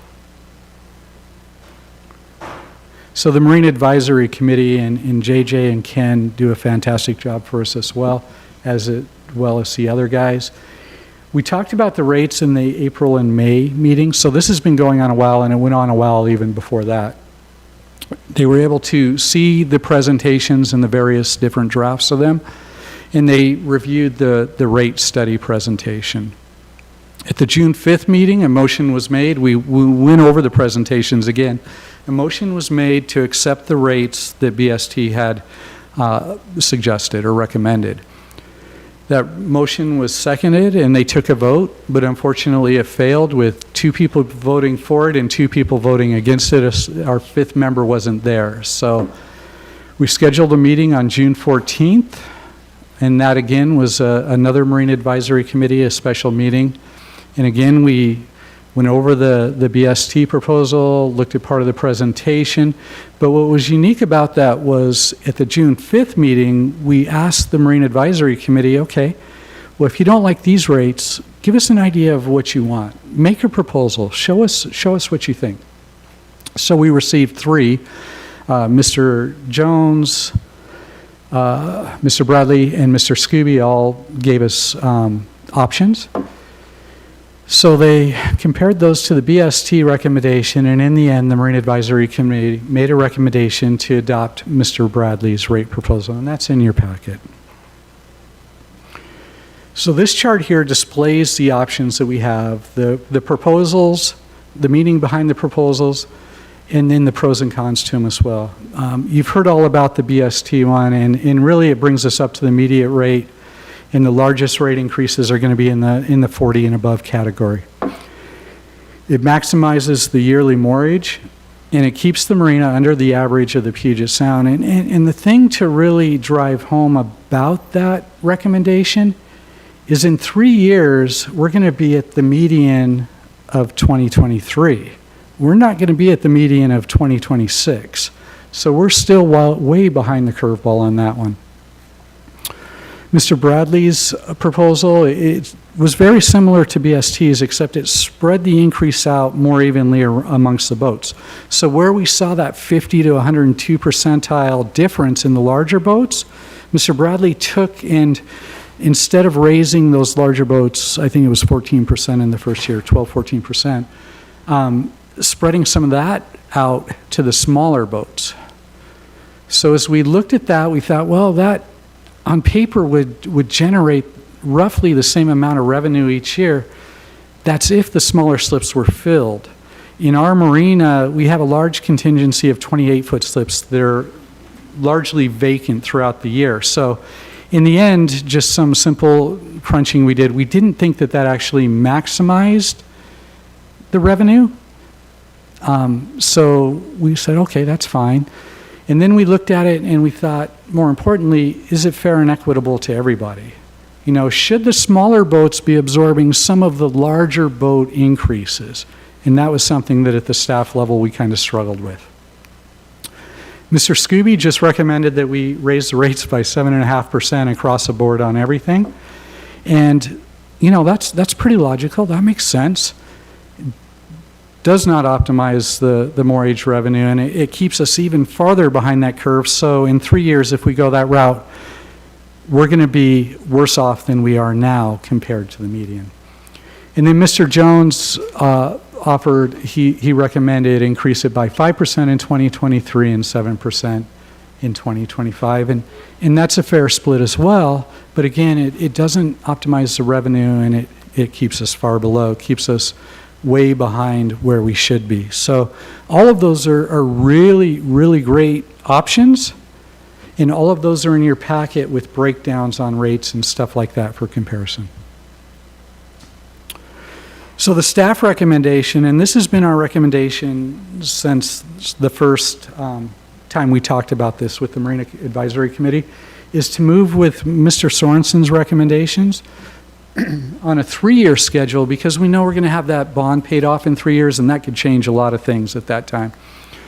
It's going to increase the revenues, which will reduce the amount that our tenants have to pay when we get to the dredge. So recently I learned that the dredge, yesterday, I learned that all in on the dredge, mitigation, permits, everything is somewhere between $6.8 and $8.8 million. It's hot off the press, not even 24 hours old. So the more that we can build our reserves and use our reserves for that sort of thing to offset the amount of bond that we have to pay, drops that dredge fee down in future dates, which lowers our potential moorage rates. This plan also... Sorry, yeah. Mr. Seblik, would you mind repeating that number, 8 point what? 6.8 to 8.8. Okay, thank you. We're still very, very early in that dredge process. Going with the 3-year plan also allows us time to figure out exactly what that number is going to be, what we can do with reconfiguration, what we can do with the breakwater, and what we can do with the channel, because in reality, we're working on all of those things at one time. It's like one big project with 4 key elements in it. This also brings us more in line with the marina pricing in the Puget Sound. The median pricing, again, as Paul said, is at the 50% rate. We're not talking about average, we're not talking about 90 percentile, we're not talking about 70%, we're talking about the median rate. And it's really just based on the marinas that are around here. Excuse me. So just in closing, I encourage us not to think about drive, but think big. Not trucks, but buildings. That's the only way we're going to get to where we're at. I don't know if any of you ever seen any pictures of Cap Sante back in the early 60s and 70s. And they had wooden docks that were breaking and floating, and the water it was bad news. But look at where they're at now. That's because their people challenged themselves to think bigger. So moving forward, I'm not sure if we're going to bring this back at another workshop, or if we're going to bring it to council, but going back to this chart right here, this is what you're going to see, and this is what we can discuss farther in detail, whichever path the council would like to go. So I'd be happy to answer any questions. Thank you, Mr. Sublett. This time I will turn to council. Councilor Wiesner. Thank you, Mayor Pro Tem. Chris, you brought up the subject of the channel, and I think JJ brought that subject up also. How's the conversation going with the Army Corps regarding getting that named a federal channel? That's a very, very good question, and that's the reason that we met with the lobbyists last week, where Mr. Smith and I met with the lobbyists to start that conversation on a different level. In the past, it's been the harbor master calling the Army Corps of Engineers and like, boy, I'd sure like to get our channel dredged. And then recently, the mayor and city administrator went to Washington, D.C., and I think Mr. Hoffmeyer and maybe a couple of you were part of that as well, and started that conversation as well. So now they know we're here. We've just got to get to a level where we get some help from our elected state officials to get them to write the letter to say, according to the charts, and we have charts that show part of the marina is actually a federal channel. We believe the channel here is federal. Tell us why it's not. They don't have to respond to us, right, in a timely fashion. They don't have to give us the whole answer. But if we can get some of our more powerful elected officials to write that letter, there'll be a quicker answer and more of an in-depth study. Yeah, thanks for that. And just to bring the rest of the council up to speed on that, Mr. Sublet's correct. There was a meeting back in D.C. where we provided some, evidence that there was originally what we call the crooked spit that had ran off of Mailer's Point prior to the construction of the seaplane base, and that spit was removed and the channel was created at that time in order to get the seaplanes out, and which in our minds makes that a federal channel. It was installed by the federal government back in 1942, and it's been kind of maybe something either, well, like Mr. Sublett says, in the past it's been us hounding on the Army Corps, and this time, after those meetings, I'm glad to hear that was successful in getting the Army Corps to reach out to you. It was certainly, I think, that and the meeting at the Pentagon were both very productive conversations that took place this year back in D.C. Certainly well worth the trip back there. As you continue the discussions with them, I assume we are pursuing the discussion of maybe the possibility of a creation of a recreation of that breakwater. That is going to be part of the conversation, absolutely. Because that obviously solves. I mean, we're seeing that the expense, continue to rise on the maintenance of our existing breakwater. I think we're the only marina, certainly that I can think of, that uses its docks as its breakwaters. Yeah. And obviously, when you look at Oak Harbor from an overhead view, the bay is pretty natural and was naturally created, and was naturally actually created with the curvy breakwater that was removed back in 1942. So great, I appreciate that update, and you get that there's, we're all here to support, those motions forward, and I think there were some conversations that took place with Senator Cantwell back there, and certainly we met with Congressman Larson and Senator Murray also, and certainly we could refresh their memory on some of those conversations if you need us to help with that. All right. Thank you. Councilor Hoffmeyer. Yeah, let's pick a date on the calendar. Maybe it's July 8th, for instance. But where I'm going with that, if you can get a template of that letter to several of us or all of us on council, all of our 10th LD reps would sign that. I know there's several of us that could get Rep. Larson's signature on it, and the two senators, obviously. So if you can work on some of the specifics of what you want that letter to look like, between the 7 of us, we will get that dealt with. That would be fantastic. July 8th may be a bit of a challenge as I'm leaving tomorrow for a 2-week vacation, so I don't think I could. Where would you like to go? That was Dream just the big dream. That was a date on the calendar. You picked the date, but Yeah. between the 7 of us, we will step up and make that happen for you. Sounds good. Any other council comments, questions? Councilor Wittgenstein. Hi, Chris. Thanks for that. Just kind of carrying on from these other conversations as I get up to speed. During our peak seasons, is the small boat slips filled during peak, during the summer with fishing and all that? Yes, so if you look at our marina, what we call our small boats are our 24 and 28 foot categories. Those are the ones that we have the most of. The 24s are filled year round because of that $55 special. It's the 28 foot category that drives our occupancy way down. And yes, they are full this time of year because all of the 24s are full, then we start filling the 28s and everything else we have available.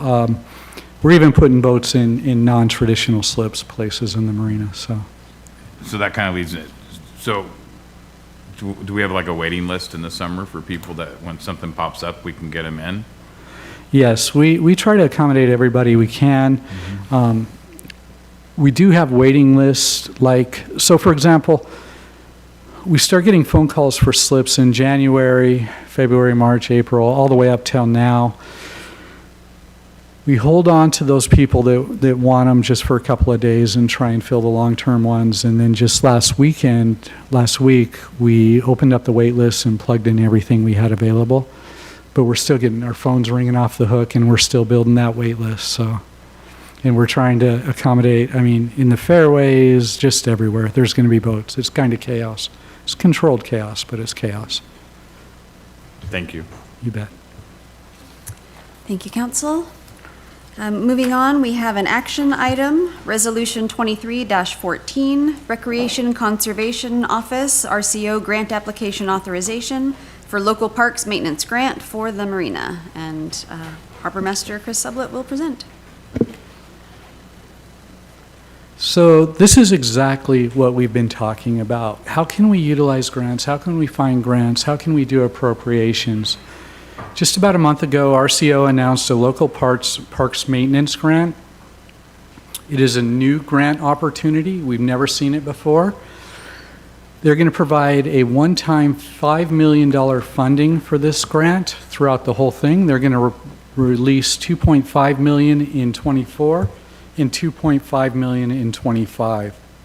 And really the gist of it is to help parks departments maintain working facilities. So now that we're part of the Parks Division, when this first came out, we wrote RCO and said, parks, we're part of the parks. Can we do this? And they said, absolutely. So we've gotten that confirmation in writing that we can be a part of this as a marina. Its focus is really to help communities in need address maintenance backlogs. And if you've been to the marina, you know that there are some maintenance backlogs there, super expensive ones. Most of these projects are non-ground disturbing, so that's right up our alley. We're not going to disturb the ground. But the really neat thing is there's no matching funds required. So we are jumping all over that. The project that we've chosen is the main walkway, whalers, rub boards, and electrical boxes. Much of this is 1974 original build of the marina. And if you look at our marina, it's cement blocks held together with those wooden structures on the right that hold the blocks together. They're called rub boards and whalers. They, along the main walkway, support the water, the electrical, and the fire main. They also are the area where we put cleats. So that means that if they're rotten, and many of them are, and you can see the picture right there where that line is wound up, you can see that inner rub board is rotten. That reduces our capability to put cleats in that area, which is an area we put bigger boats. So what we have basically said is that area is largely structurally unsound, because if those breaks, then those floats will come apart and it'll be like ice cubes. When we replace those, and we replace them on a much smaller scale and we take them off, you can't even stand on them. So just to give you an idea of what could happen. Interestingly, this was a capital improvement project set for this year. We had budgeted $250,000 for this project. Unfortunately, our fuel pipes sprung leaks underneath the launch ramp, so we had to have those repaired. So we decided to use $70,000 of the $250,000 for that repair. We did receive an estimate back in 2021 to replace those whalers, and this is just one side, there's two sides to this, of $172,000. That was merely to put the new whalers on, not to make any upgrades or anything like that. As we've looked at that part of the marina, you can see by that orange cone is an electrical box. And there's a couple of those along there. It makes it hard for us to put boats there because boats can't cinch up to the dock. It makes a huge gap between where that protection is in the dock. So our idea is to drop them down. So we want to make some electrical modifications and electrical improvements to this area as well. So based on that, and using $70,000, we are going to request $100,000 from RCO, which is the maximum amount that we can request for this project. And we believe that that, coupled with the amount of money that we have, will be enough to compensate for the cost of the electrical boxes and then the increased cost of things. Marine construction is going through the roof. So as part of this action item, here's the resolution. I move to approve Resolution 2314, authorizing the mayor to sign the RCO grant application for the local parks and maintenance grant. And I'd be happy to answer any questions about this. Thank you, Mr. Sublett. At this time, I will turn to the council for feedback, questions, concerns, motions. Councilor Hoffmeyer. I like it. Being that it's an action item, I would be all for opening it up for public comment as well. Thank you. Good idea. Do we have anyone in the audience who would like to comment on this grant application opportunity? No? Okay. Go ahead. I move to approve Resolution 23-14, authorizing the mayor to sign a Recreation Conservation Office RCO grant application for the Local Parks Maintenance Grant LPM. Second. All right, we have a motion from Councilor Hoffmeyer, second from Councilor Munns to approve the recommended action as presented. Do we have any questions? Councilor Marshall, did I see your hand? Go, okay. Any feedback before we call for the vote? All right, all those in favor, raise your hand. Any opposed? And that passes unanimously. Thank you. Okay, before I go, I have one more thing to share with you. I know the Marina's kind of monopolized this meeting, That's fine. but it's been really cool, so thanks. This is your I could moment in talk the for sun. hours about the Marina. Those of you that I've cornered on the dock know that. So the launch ramp, crab season is opening up this Saturday. And about a year and a half ago, we had some damage to the Marina launch ramp float, and we weren't able to get it back last year. But I am happy to say that the launch ramp float is now back in place. The cables are in place. The work crew is just doing the finishing touches to it, and I can say with extreme confidence that it is going to be open by Saturday. So, good deal.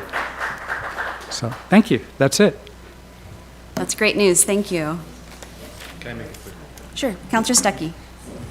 Quick note, awesome to hear. I'm sure that was losing a little sleep there when getting that close to it. Yes. Maybe it's already worked on, but could we work with Sabrina to have some sort of a social media post? The amount of people that have asked, it would be nice to be able to put something out. Yeah, we're definitely going to move in that direction, but we wanted to announce it to you first. We appreciate it. Thank you. Thank you. Next up, we have Development Services, Accessory Dwelling Unit Code Revisions. And we will have our Development Services Director, David Kuhl, and Senior Planner, Ray Lindenberg, to present. Oh, Ray, we see you. Can you hear me okay, too? We can. Okay, great. Thank you, Mayor Pro Tem, members of the City Council. I had planned a whole presentation, song and dance kind of thing with lots of graphics and a draft ordinance and all those sorts of things, but you may have heard that the state legislature has kind of thrown us a little curveball with some new regulations that they have developed for us. And so what we're going to do is step back a little bit, I think, on this process, because our current ADU code is not necessarily broken. It's a little bit wonky, and it requires a little bit of interpretation, but there's nothing there that we see as being potentially problematic from the standpoint of getting us in trouble or, slowing down any kind of projects or anything like that. We don't have a whole lot of ADUs coming or ADU applications coming through the door, and we haven't. And it's, I don't believe, because of our code. When we went through this process before, I think we found that our code is actually significantly more permissive and liberal than most of our peer cities as far as allowing for ADUs and the development of those. We did make some changes recently to allow for the owner to not live on site. We got rid of the requirement that they sign an affidavit stating that, et cetera. So essentially what we have now, and the research that I did and presented to you last time in April, indicated that there was very little difference between what a duplex was defined in our code and what an ADU might be defined in our code, one that's attached to the house. And so our original thought process was to go through and, kind of better flesh out those definitions, perhaps come up with a detached ADU that might be a little bit smaller, that would be more kind of conducive to more affordable type housing. But at this time, like I said, we're going to kind of pause a little bit and do a little bit more research and see what our other peer cities and what other communities in the state are doing, because we have a couple of new House bills that came through. We have 1110 and 1337 that are requiring us to look at things differently. And 1110 is focused on those communities that have a population of 25,000 or more. And while we're not there right now, we will be very soon, and so we should be planning ahead. And I think it was Commissioner Wiesner who mentioned that we should be coming up with ideas in advance so they're not dictated to us. And we're still in that mode. That's still what we want to do. Our guidelines are a little bit stricter now. But I think we're still in that mode of, finding out what we can do that's best for the community that's still in compliance within these regulations that the state has kind of handed down to us.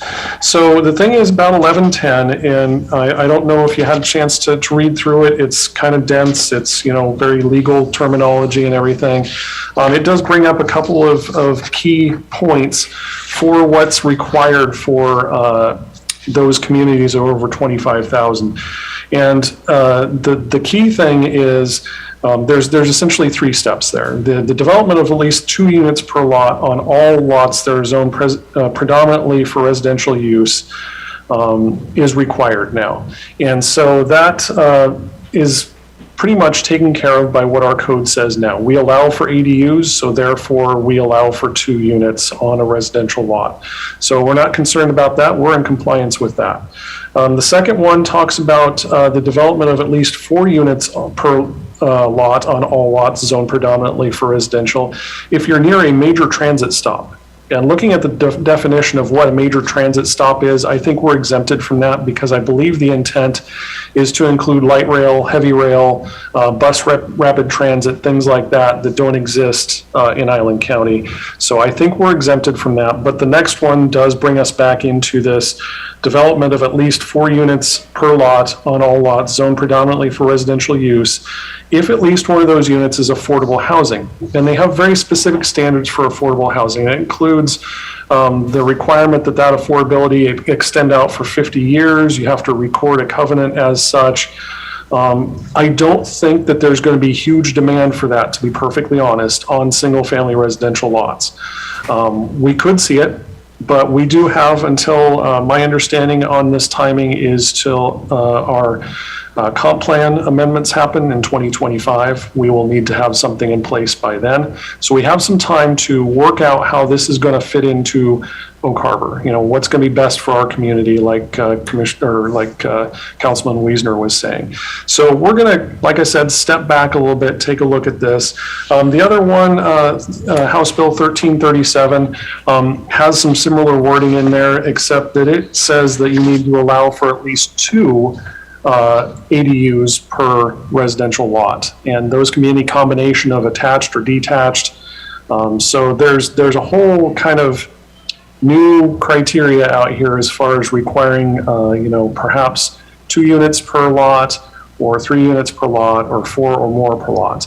One of the things I do want to point out, however, and the wording of these bills is very clear, is it does not require that the city have multifamily residential on all lots. We can still allow, or we can still permit single-family uses on any lot that we have that zoning, R1 zoning.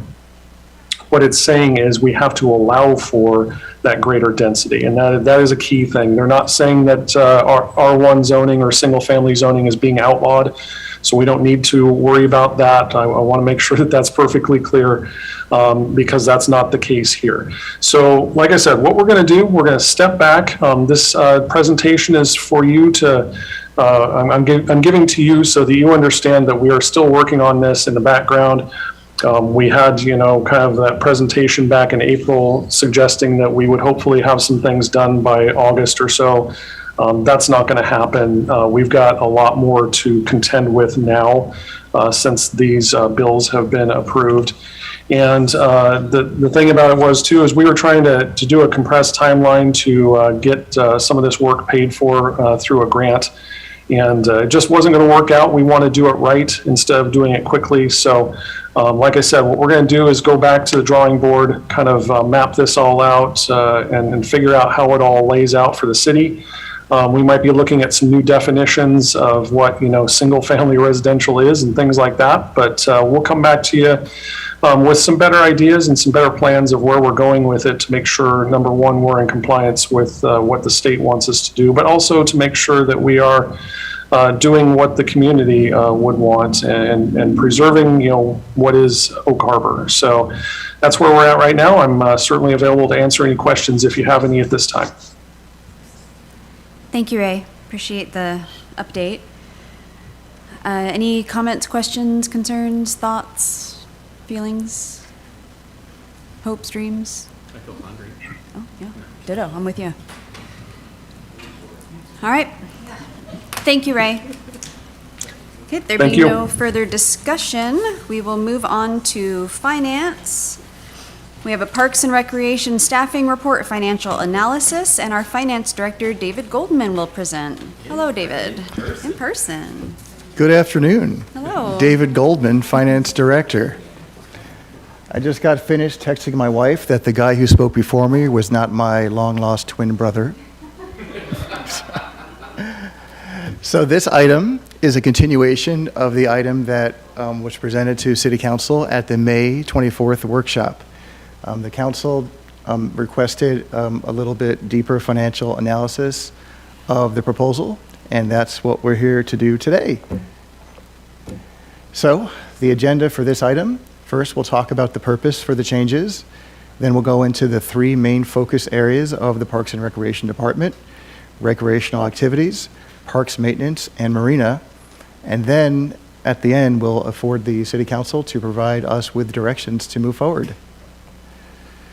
So the purpose of these changes is in line with the Parks and Recreation Department item that was created in the Oak Harbor Municipal Code through an ordinance last year, Chapter 2.80, Department of Parks and Recreation. The relevant summary of that section are the 3 bullets below. Conducting any form of recreation or cultural activity that will employ the leisure time of the people in a constructive and wholesome manner. Supervise all city parks, senior services, and marinas, and plan, promote, manage, and operate parks, play and recreation grounds, senior centers, marinas, and or other municipally owned recreational facilities. So those are the 3 focus areas: recreational activities, parks maintenance, and marina. So a number of potential recreational activities were presented last month to City Council. And from Council's feedback, the list was then narrowed down to create the first year of planned programs based on current community requests. Residents will be further polled to determine additional community activity preferences. So each activity was analyzed to determine the minimum level of participants needed to cover costs. And costs can generally be broken out into two areas: direct costs and indirect costs. So the direct costs of each activity are the instructor wages, supplies, materials, the facility itself, if the facility is needed, startup cost, and other miscellaneous type costs. Indirect costs are parks administrative overhead, which includes partial cost recovery of the proposed recreation coordinator, also at the activity guide, and any overhead that is involved with the activities. If the minimum levels of participants needed to cover costs is not reached, then the activity will not be undertaken, and no direct expenses will be incurred. And the plan is to fully phase in these activities over 2 years. So taking a look at the various activities that were put together, without going into each individual activities, which we kind of went over those at the last workshop.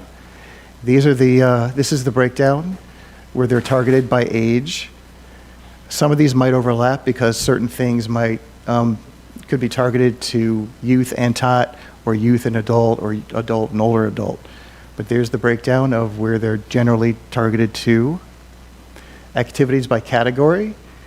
These are the general categories that I put the activities into, and I decided to break pickleball out from sports because I didn't want anybody to make the mistake of treating pickleball as a sport. Sorry, that's my own thing. You can include it in sports, it's fine. Activities by season. So these are the activities we have focused on the different seasons. Year-round is most of them, 14. And then you have some that are targeted for the fall and the summer, and then you have spring and winter there too. So the first area of the three areas to focus in on is recreational activities. So we have the cost breakdown of the proposal. The first item is about $13,000 to reclassify the senior service administrator to community recreation manager. The next item, and these costs include the cost of benefits too. This is not just salary, this is the cost of benefits as well. The next item is a new position of recreation coordinator, and with the cost of benefits, it's about $98,700. And these are the costs of the more direct expenses, the part-time seasonal non-benefit sports officials, recreation leaders, and instructors, for the additional recreation program. That's about $65,000. And we have a few items that were approved as part of the 2023-24 biennial budget. We have about 4 positions, 0.25 each, so 1 FTE of fitness instructors, and 2 shuttle drivers, 0.25 FTEs, total is 0.5, for the current programming levels. And then we're estimating, just based on the information that was put together, supplies and materials estimates about $15,000 for these activities. So the total estimate for this is about $192,000. So the next slide is a graphical presentation of the staffing overview that was presented back in May. These items are new, although this one was included in the adopted budget. And these two right here, the drivers or the operators of the vehicles, those were also included in the adopted budget. This is the new full-time position, and I can barely read it because of the yellow and white, but this is the reclassification of the community recreation manager. Yes, I can. It's hard to see. So the funding overview. So we have some savings that Parks and Recreation will no longer, it was budgeted because at the time we weren't, we didn't have the complete picture of the Parks and Recreation Department, so we included the Public Works Supervisory salary allocation to Parks and Rec because that's, well, to Parks, it wasn't Parks and Rec yet, to Parks because that's how it's been. It was under Public Works. Once it was split away from Public Works, that's a budgeted expense that will no longer need to be expended out of Parks. So the total savings from that is about $107,000, And of that amount, about 19,000 can be used for the recreational activities section. We have about $5,000 that can be used from the arts funds for various art programs for the certain art-related activities. And the remainder of that, the 167,591, those will be generated from program activities. So based on the pretty advanced and pretty slick Excel worksheets that you put together for each activities, we were able to break down the projected annual gross revenues of those various activities. So at the minimum enrollment, and there's like a minimum enrollment for each activity, the minimum amount of revenues that those will bring in is about $82,000. Now, if it goes to maximum enrollment, it could bring in as much as $266,000.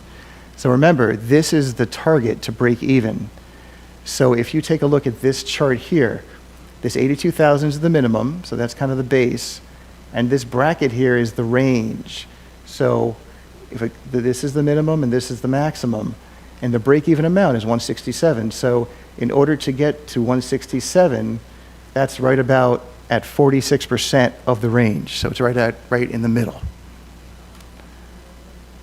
And the idea is to phase in these programs over 2 years. So the next section of the 3 sections is park maintenance.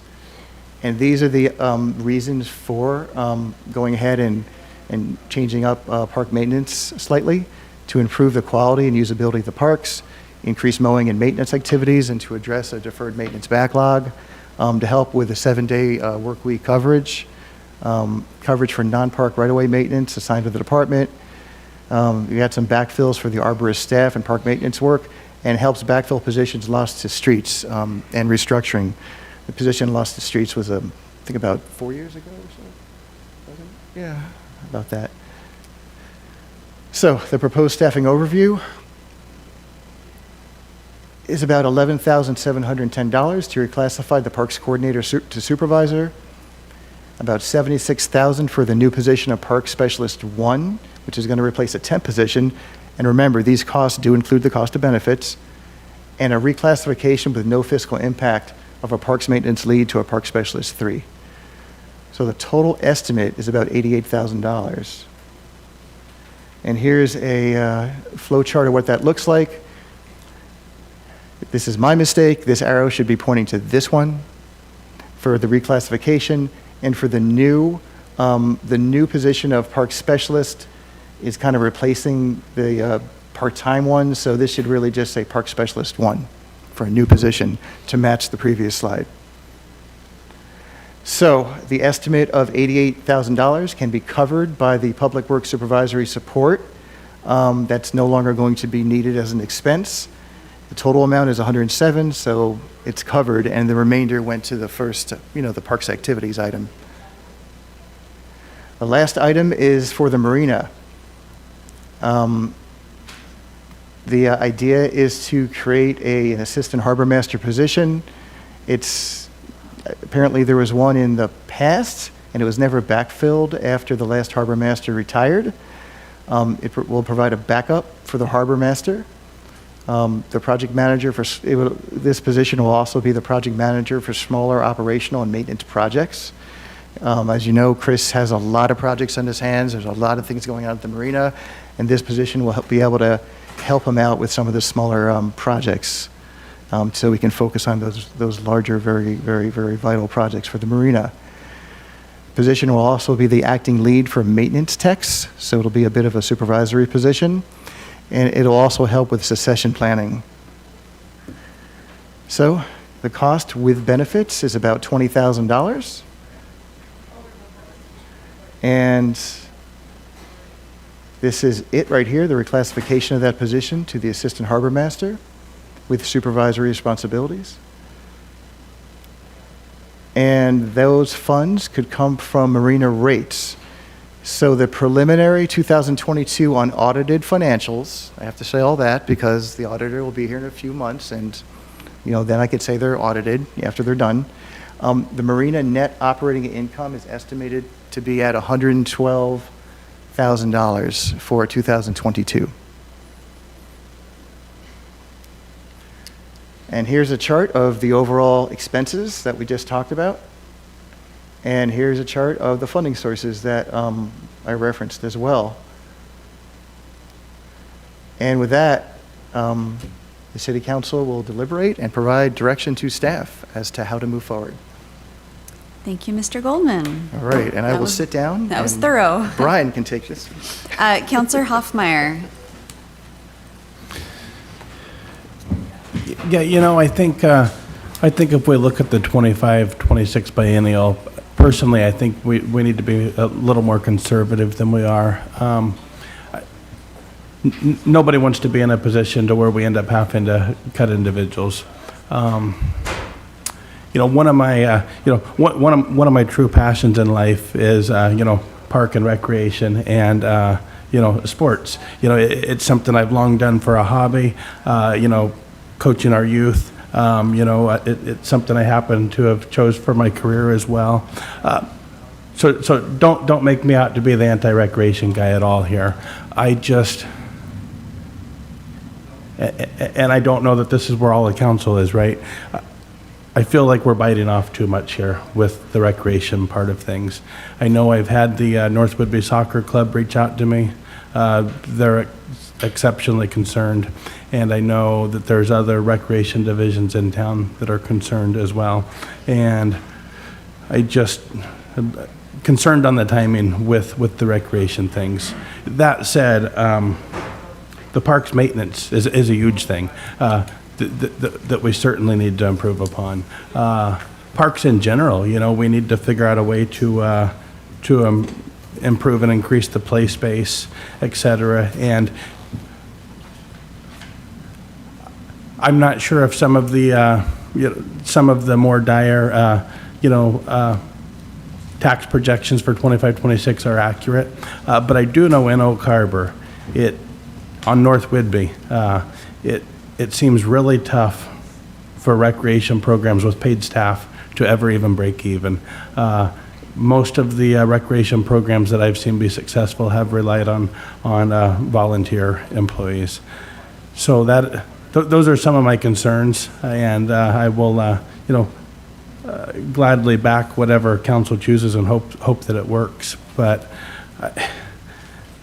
I don't want to see us, run this for a couple, 2-3 years, for instance, and in the meantime, wipe out this private business that does this, or wipe out this, volunteer club that does this program, or cost another recreation district their levy, for instance, and then we realize budgetary-wise we can't do it, and we've created this vacuum to where there's nothing offered in Oak Harbor, when every single one of us want there to be way more offerings. So those are some of my concerns. Thank you.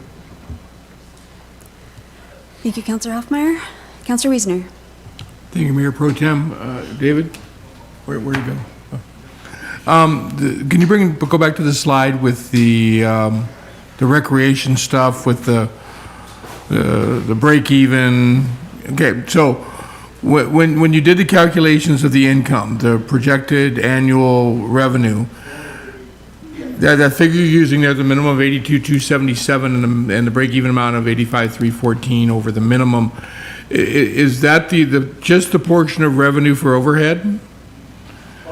So how'd you come up with that $82,000? I mean, you said you took, Yeah, that's all right. So that amount will cover the cost of the proposal. It'll cover the cost of the new position, the reclassification, and those that's 64,000 of those employees. Yeah, I get that, but is that revenue just the portion of the charges for the recreation? We're going to charge for this recreation, right? Yeah. And is that just the overhead portion of the charges for the recreation? I mean, where's the cost of the teachers, the facility, that'll cover all costs.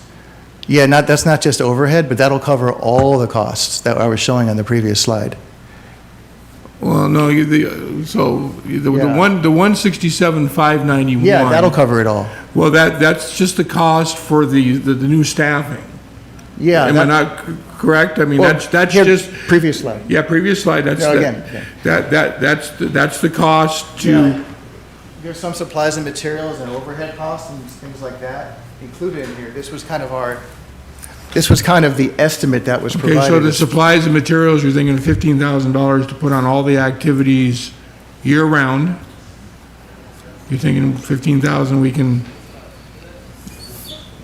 Yes. okay? Obviously, those are rough estimates, right? So, And I rounded up from what they had in there, but. Okay. yeah, and those increase with additional participants, but that revenue, the fee goes up with additional participants also. So this is designed for, the fees are designed to cover the direct costs and a portion of overhead that is sustainable for the additional staffing. And Brian, can you give me an idea of what kind of youth activities we're talking about? You showed like 14 youth activities. I mean, what does that consist of? I know it's a little bit of everything, but just kind of give us the highlights.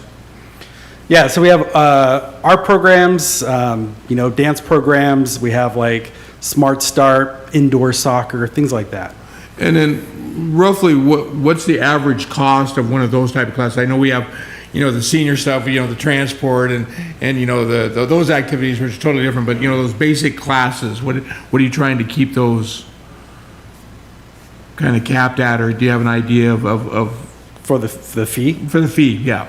So the fees are, again, they're all calculated out to the expenses, right? So we don't do it by a simple, oh, well, we'll charge 35, that sounds good, that's about what everyone else is charging. We look at, okay, here's what the costs of the staff are, this is what the cost of the materials, this is the overhead percentage, and we base it off of that with that overhead margin. Yeah, but just kind of give me an idea. Are we talking $35 classes, or are we talking $100 classes? Right. Yeah. Again, it depends, right? So like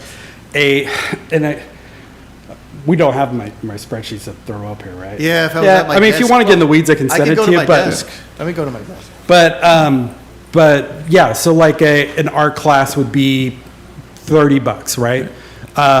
Where maybe like a field trip type activity would be more 75, maybe even upwards of 90 or something like that. I guess where I'm getting is I want to make sure that we're not creating activities that nobody will be able to afford, right? Because we'll have all the positions in place, right? We'll have the staff to create them, right, and everything in place. But then if nobody comes, Yeah, no, right, absolutely. we still have that overhead, right?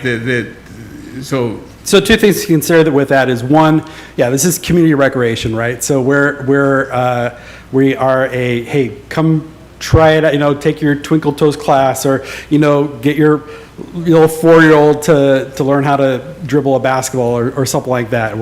Go take an art class, see if you like it, right? It's a starter feeder program. If they enjoy it, then maybe that, the person that comes and takes Zumba, they want to get into more fitness stuff, then, they go use a private gym. If they want to do competitive, as the kid gets older, then they join the sports leagues or something like that. So one of it is, yes, we try to make it as accessible as possible, right?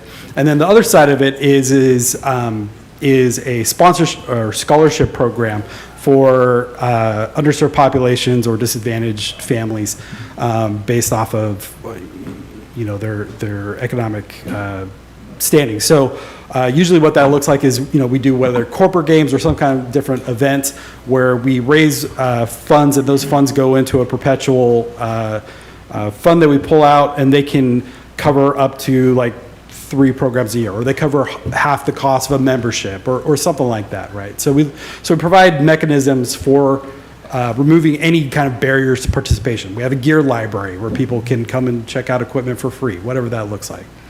So Brian, I don't know if you could see it, but I shared the spreadsheet. Oh yeah, so. I Okay, could go to so a particular program if yeah, you want, or and like I activity. said, we don't want to get too much in the weeds. I can send this to you if you want. But Dave, if you want to go to just the chart that shows the programs themselves. Yeah, there you go. Yeah, that is pretty small. So you see, we have some art classes, cooking classes. Thank you. Yeah, scroll over to the left here. So this gives you an idea of those programs. So last time I showed you a pretty big list, and that's just kind of, hey, here's programs that I've run before, here's programs that have been run in similar communities to ours that have been successful and sustainable. From that list, we took some of your feedback and feedback we've gotten from the community, and also have touched base with other recreation providers around the community to make sure we're not competing against anyone. And here's a good list of a comprehensive slice of recreational programming to fill in some of the gaps that exist in our community where we can offer things. These are all things that are sustainable. They're based off a cost recovery model. So a cost recovery model that, depending on the type of program, whether it has large community benefit or whether it's individual benefit, that price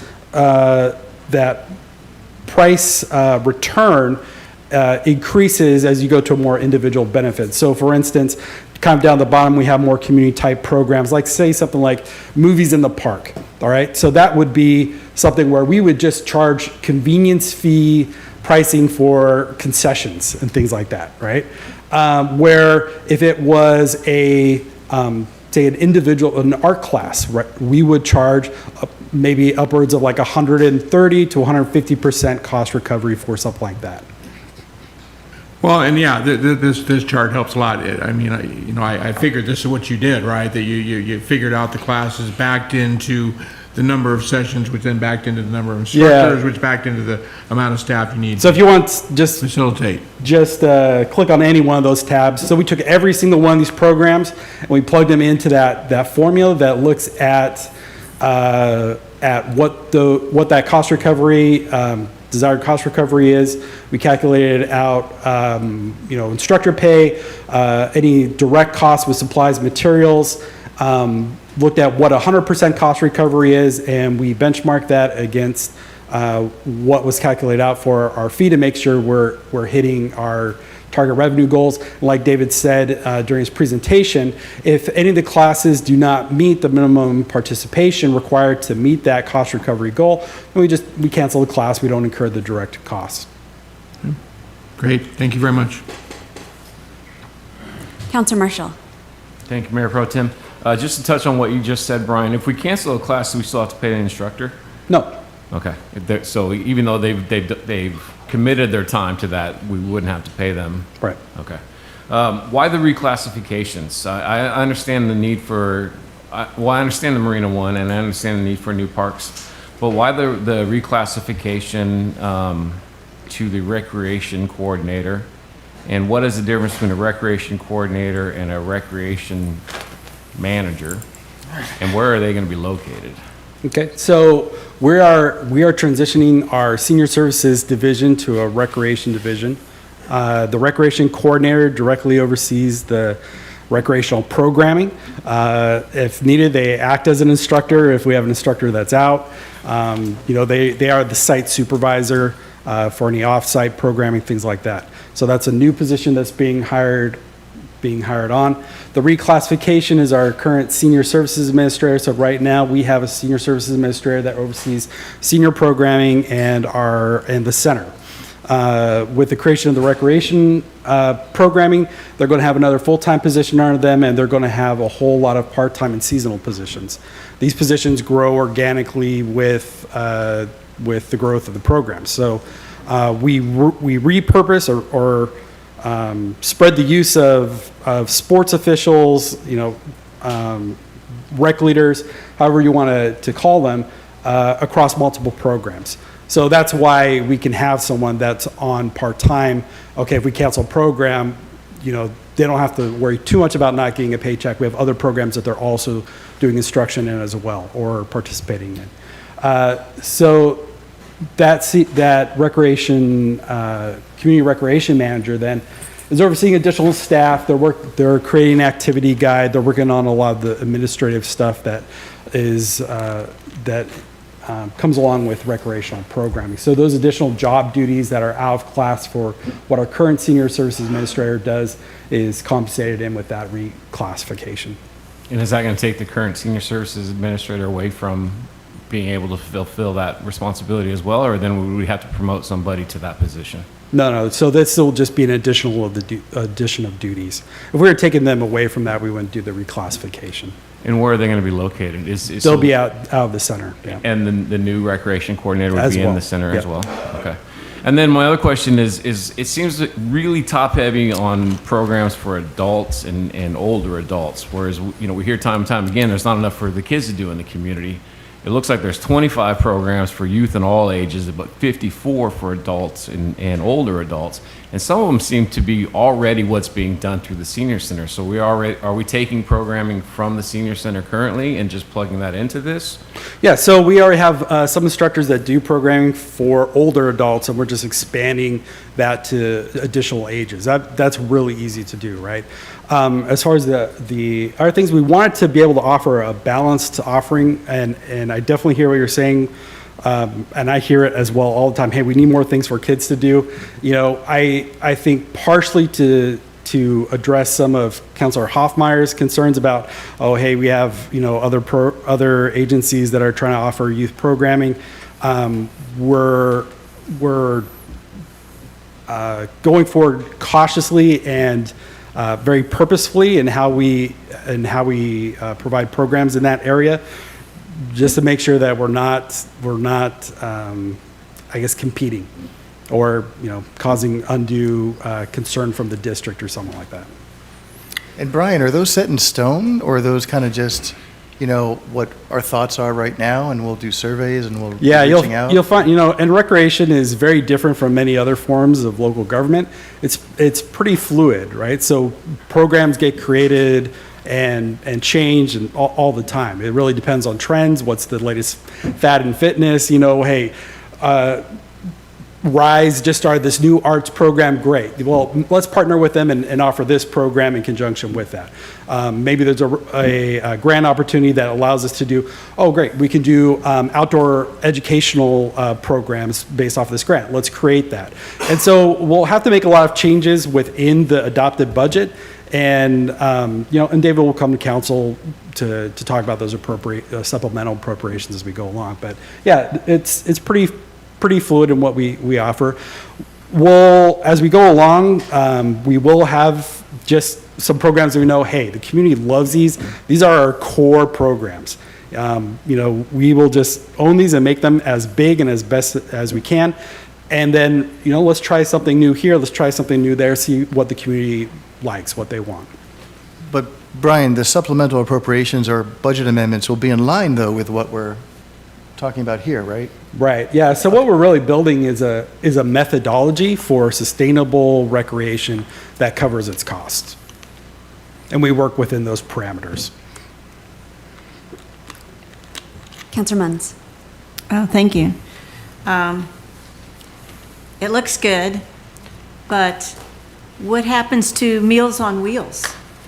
I mean, that's going to be in our rec center, unless you're not going to do Meals on Wheels anymore. Nothing changes with that. Okay, and will the new senior service administrator to community rec, will they go through a training, a certification to really know, no kidding, this is what you should be doing. You have a new job description. It's not just, oh, well, now we want you to help take care of this. I mean, sometimes it helps for a program to be better is to get the proper training for that person. And I'm guessing anybody can apply for that, or is that strictly for Liz Lang and she's just moving over? I mean, are you going to do applications?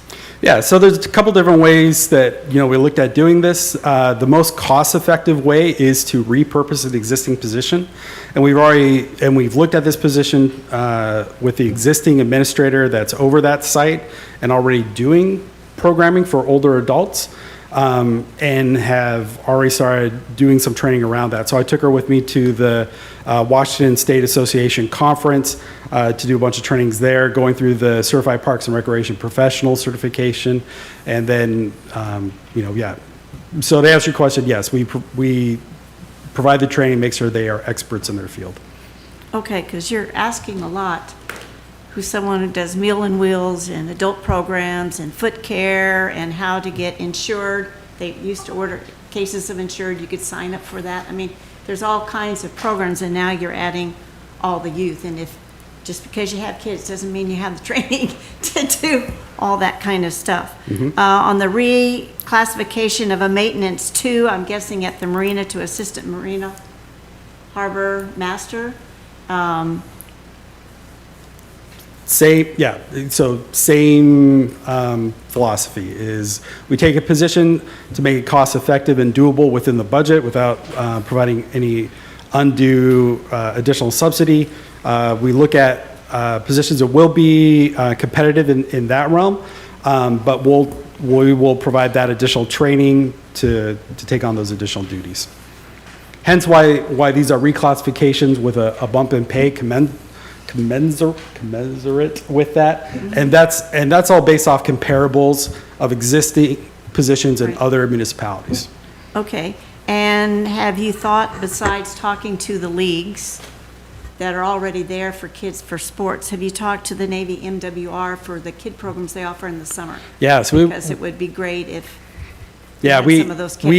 we went on base a couple weeks ago and had some great discussions, and I got my contact over to the gentleman who runs that, and yeah, we will be sitting down and touching base, talking more about that, because we used to do, way back in the day, we used to do shared leagues, right? So yeah, we'd love to look at additional opportunities like that again. Well, I hope you can find the staff.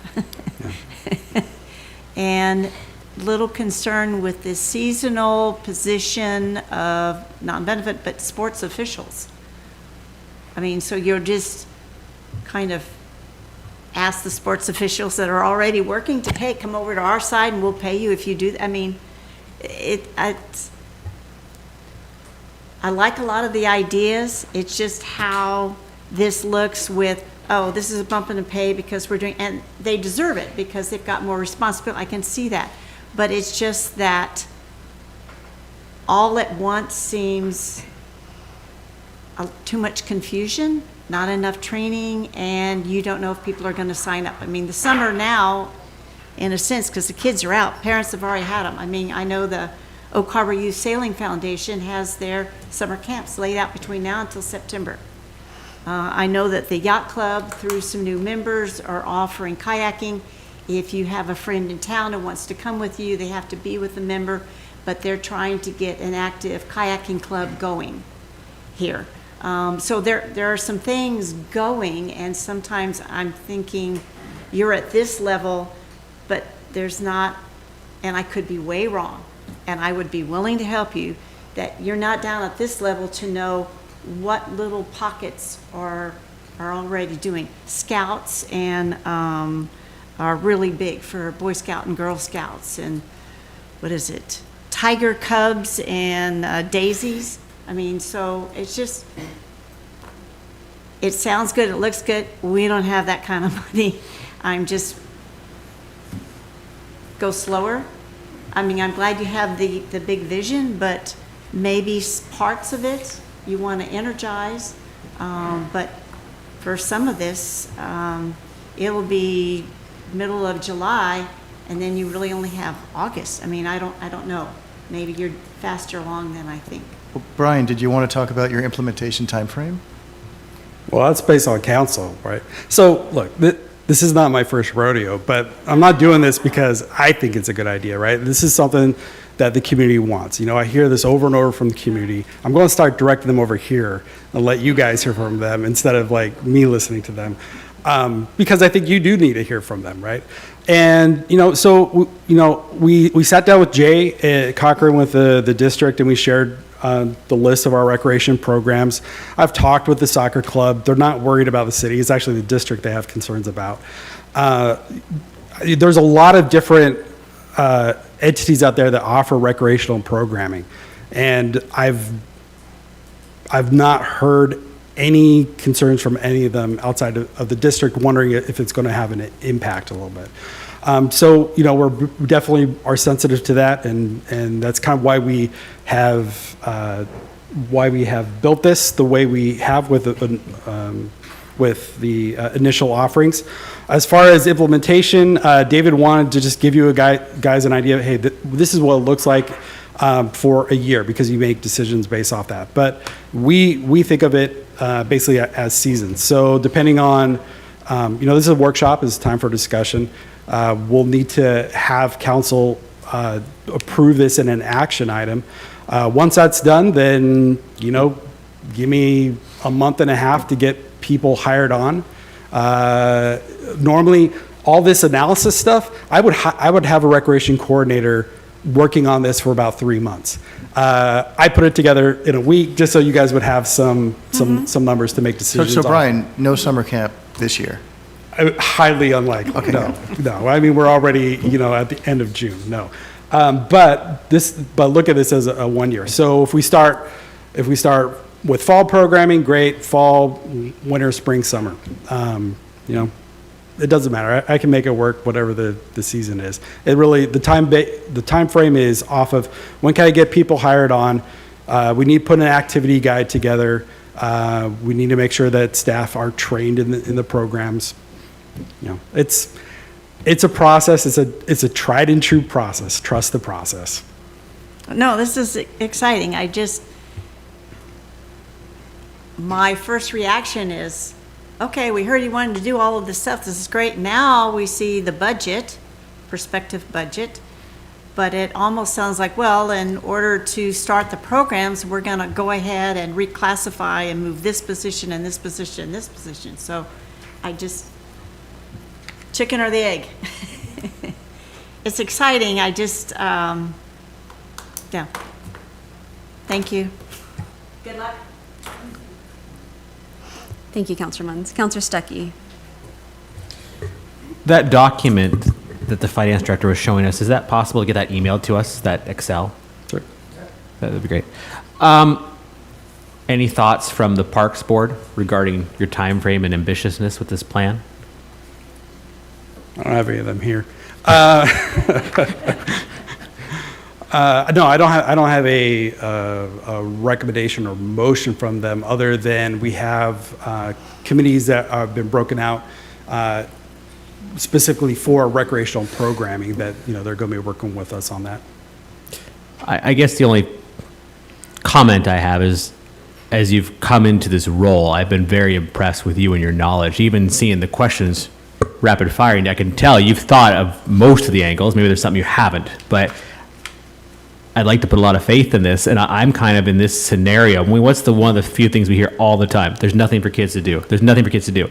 In my opinion, a little different for Councilmember Mums, I say full steam ahead. And if a couple of mistakes are made, a couple of mistakes are made. We're not talking hundreds of thousands of dollars here. Not that we don't want to be specific with funds. You don't want to be willy-nilly, but I'm of the impression of, I understand summer is unlikely, and I think that'd be pushing it too far, but I don't want us to sit on this for 6 months, a year. Let's try to figure this out. Let's work all the angles. In this scenario, I think this is a full steam ahead. This is why we brought you on, and I think we just need to go for this. So I appreciate what you've done and your knowledge. Thank you. Counselor Wittgenstein. Thanks, Brian. Thanks, Mayor Pro Tem. So, coming from Parks and Rec, I love this. Just from the little glimpse I got from the spreadsheet, I'm not seeing tons of repetitive coming from the district that I had once been a part of. And that's probably what I hear is a big concern as well, is are we going to be repeating what other people are already doing in our community? And I would hope that answer is no. We don't want, we want more options for our kids. I've been here a lot of my life too as well, and we've never really had kids stuff except in the summer. Summers are pretty much solid. They always have been. There's always something for them to do. Fall, winter, spring, whole different story. Fall sports, spring sports late with the schools. I'm with Brian on this, Mr. Stuckey. I think getting this up and going and getting rolling so that we can start to have this thing going is valid, a value added to our community that's going to bring community together as well, which is one of those things we're trying to do. I like the diversity in what you put into that. I think it allows for an expansive, because when a lot of people think about recreation, they think about sports. That's what they think about. Tennis, pickleball, sorry, it's a sport. Ask the Washington State legislator. But recreation's also basket weaving, right? It's also these art things, it's also these other programs that are at lower cost to put on than some of these other sporting activities that also open the doors for the kids that aren't athletic and youth in our programs. And I like the diversity of it, and we also don't have a lot for the middle adult group as well. So I think that's a great thing. So I'm in support of this as well. And my one last question was, and correct me in this, the funding of all this, is this an added budget line item, or is this a reallocation of funding that was already been, that's kind of what I was trying to understand, because we're not actually approving we're approving the budget, but are we approving extra money, or is this money already in existence that's sitting over here that's being reallocated over here to cover this? Some of it is that, you know, that 107,000 is that, you know, from that Public Works allocation. But the other items, we will come and include them, depending on the direction we get from the council, we will be including them in a future budget amendment item. Okay. Thank you. Thank you, Councilor Wittgenstein.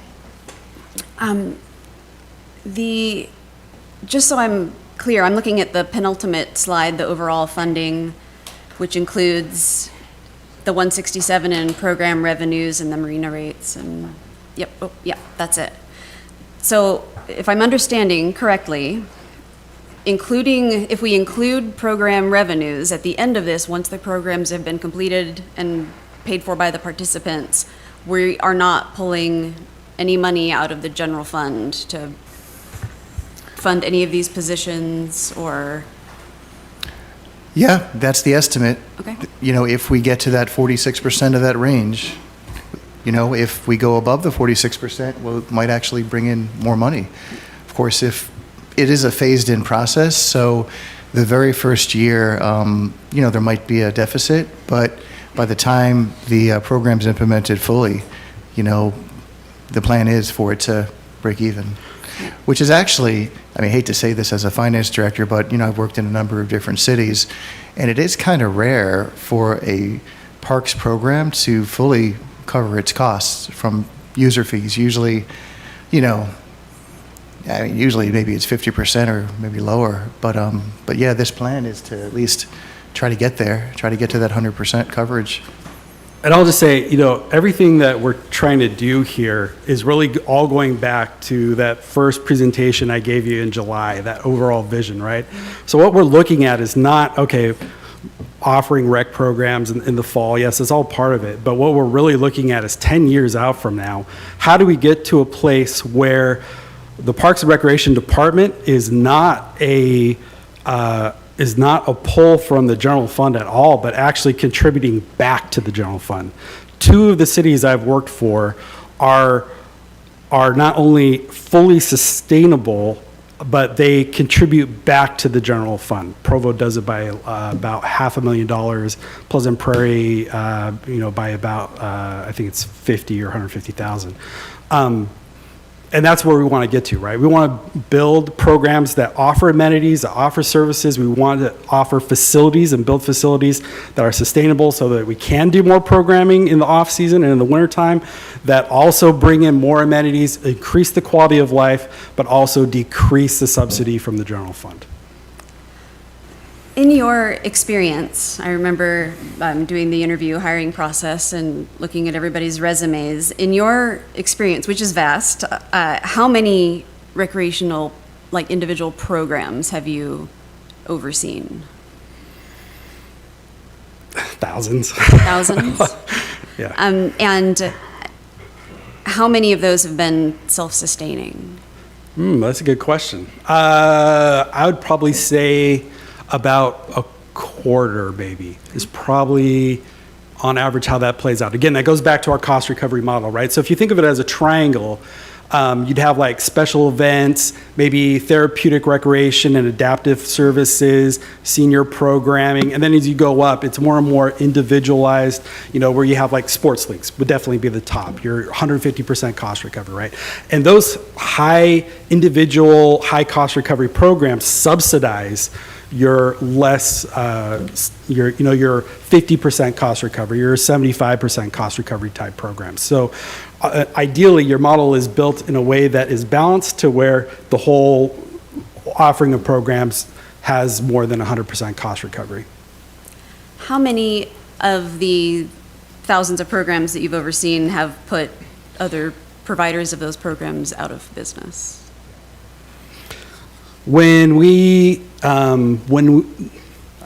would say zero. When we took on the Arts Center at Glenwood Springs, it being run by a nonprofit, they had some budget issues.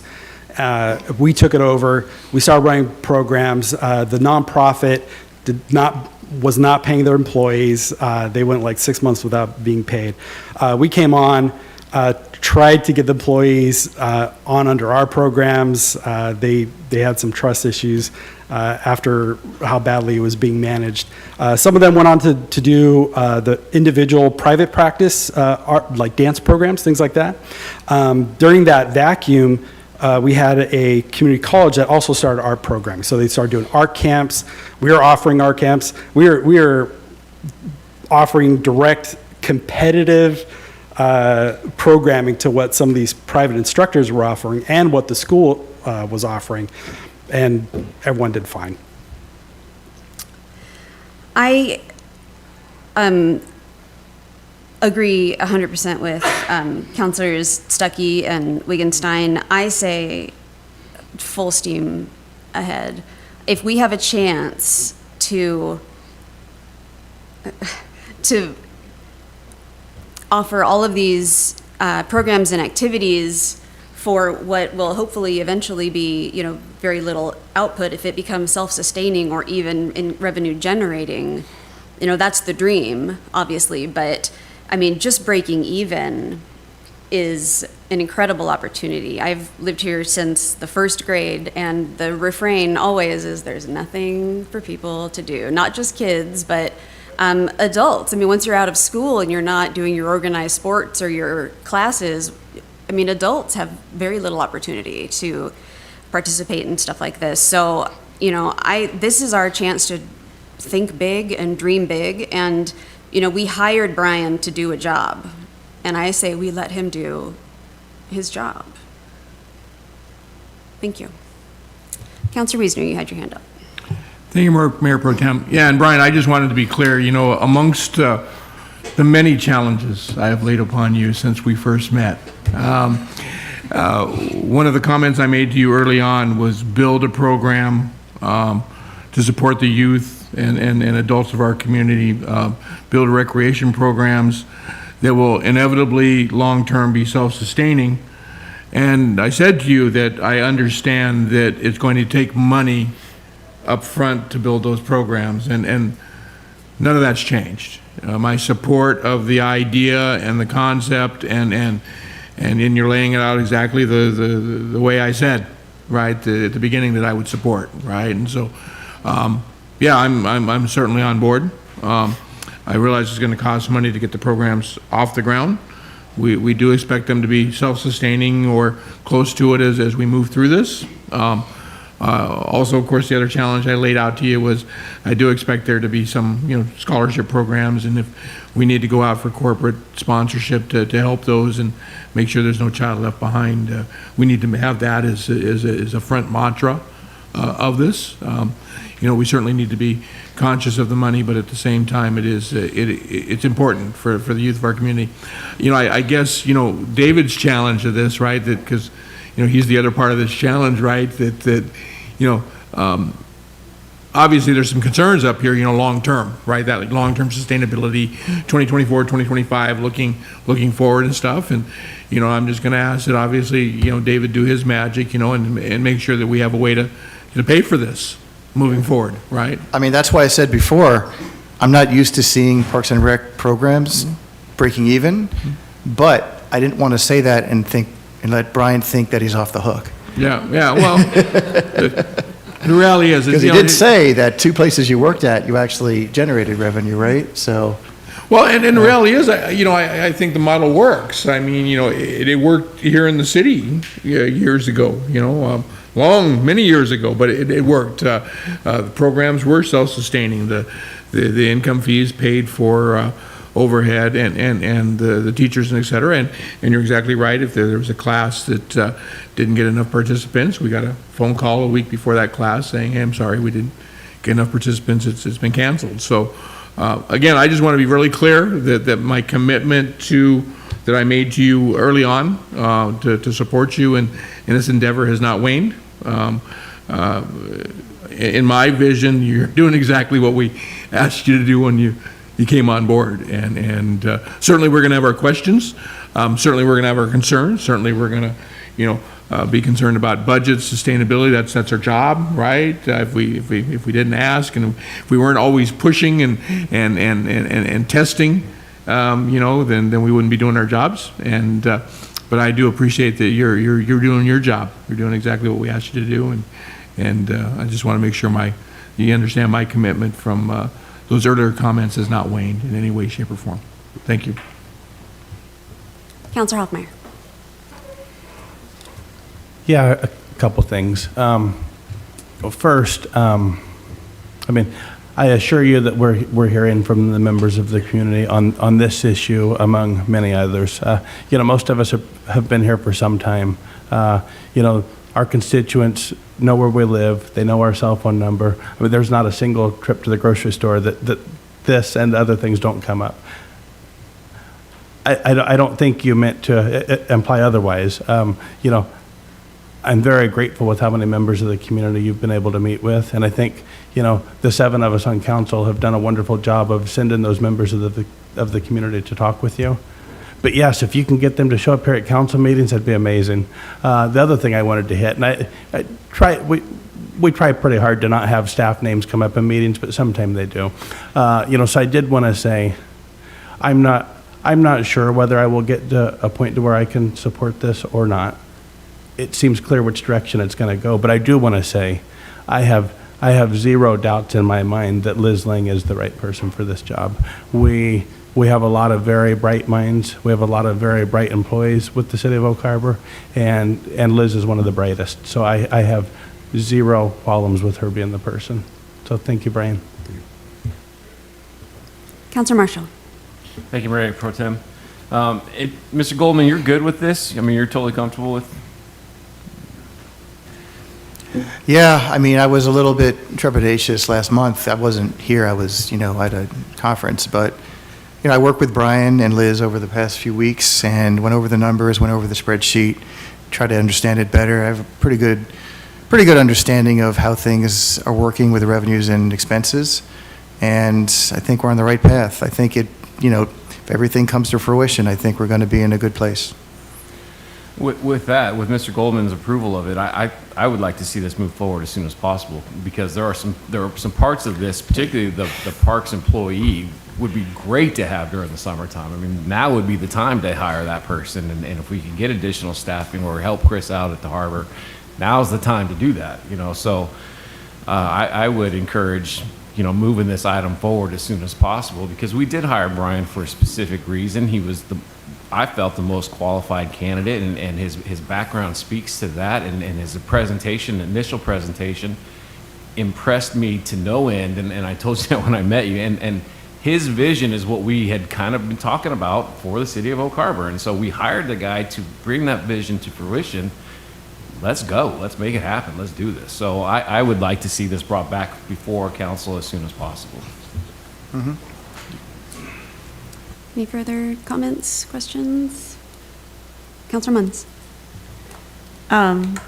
Can this be brought to our next council meeting, since we've actually had a really long discussion on it, considering some of the other items? Well, we have a budget amendment item, the mid-year budget amendment item scheduled for July 11th. Mm-hmm. So, the mid-year budget amendment item is typically items that the city council had approved throughout the year. It's more of a true-up, just to kind of officially reflect everything in the budget that the council had previously approved through action items. However, we can add this, to that as well, and reference, the May and the June workshops as that, with that item, so you can see, so you can officially approve it as part of the budget amendment ordinance. We only have one council meeting in July, so Yeah, July let's 11th. make it a really Yeah, good we- one. 'cause And otherwise Julie will we'll let have us to pass wait the till deadline, August, right, And Julie? then summer's gone. So Julie allows us to pass the deadline a couple days. Make sure- Yes, old, So I know someone's listening to this meeting. our clerk, so- please. We know who the real boss is. All right, thank you very much, Brian. Appreciate it. Good conversation. At this time, I will call for a recess before we move on. Yeah, well, let's do 6 minutes. We'll reconvene at 4:50.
Oh, all right.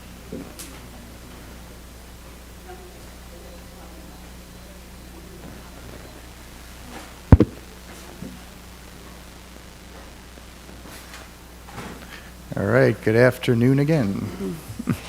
Thank you. It is 4:51, and we have reconvened after a brief recess.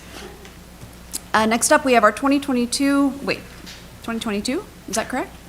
2023 preliminary financial mid-year results? financial review, but it also has the 2022 preliminary results as well. Gotcha. So it's like almost in two parts, so. Coming up, let's- we have a financial update. Yes, financial David update, Goldman. mid-year. Go ahead. Next slide, that would be me. I'm just looking and nothing's happening. Oh, there we go. There we go. So, staff will provide an overview of the unaudited preliminary results from 2022. We'll be splitting that into two sections due to the differential accounting treatment between governmental funds, which is mostly the general fund, and the enterprise fund, which is our utilities funds and marina funds. So governmental funds.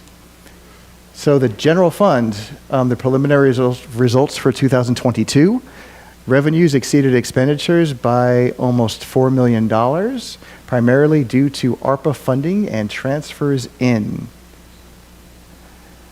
This is the fund balance breakdown of the general fund. The total fund balance is about $16 million. There's different categories, non-spendable, and these categories are developed by GASB, the General Accounting Standards Board, and reported to the state auditor. We have restricted, and then we have a few reserves here. We have ARPA reserve, the mandatory operating reserve, we have a stabilization reserve, and a few other reserves here. The remainder is called unencumbered fund balance, and that is $7.1 million, and that is for the general fund. The streets arterials funds, the revenues exceeded expenditures by about $900,000, primarily due to transfers in. And the total fund balance in this fund is about $4 million, and the unencumbered or available fund balance is about $900,000. The TBD fund revenues exceeded expenditures by about $61,000. And the fund balance breakdown is about $1.35 million. The Creative Arts Fund, revenues exceeded expenditures by about $14,000. And the fund balance for Creative Arts is $242,000. The Lodging Tax 2% Fund, revenues exceeded expenditures by about $50,000. And the fund balance breakdown, we have about $825,000 in that fund. The Senior Services Fund revenues exceeded expenditures by David, can I ask you a quick question? Sure. On the LTAC stuff? Yeah. That's how much is in the fund, but that's not including all the amounts that we have for reimbursement that haven't been reimbursed yet. Is that correct? Yeah, this is as of the end of 2022. Okay. There's other things Yep. that people have not, by the end of 2022, they had not put in for reimbursables for those grants yet. But yeah. Senior Center. So the Senior Center revenues exceeded expenditures by about $275,000, primarily due to transfers in for projects and ARPA initiatives. And the breakdown is as follows. The total fund balance is $490,000. We have $40,000 in restricted, which is a previous donation. We have about $300,000 for ARPA projects and initiatives. We have an operating reserve requirement of $60,000, so the remaining unencumbered is about $90,000.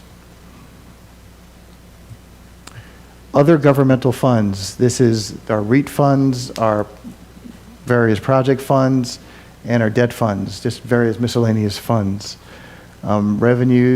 Expenditures exceeded revenues by about $750,000 due to one-time retransfers, primarily due to one-time retransfers to other funds.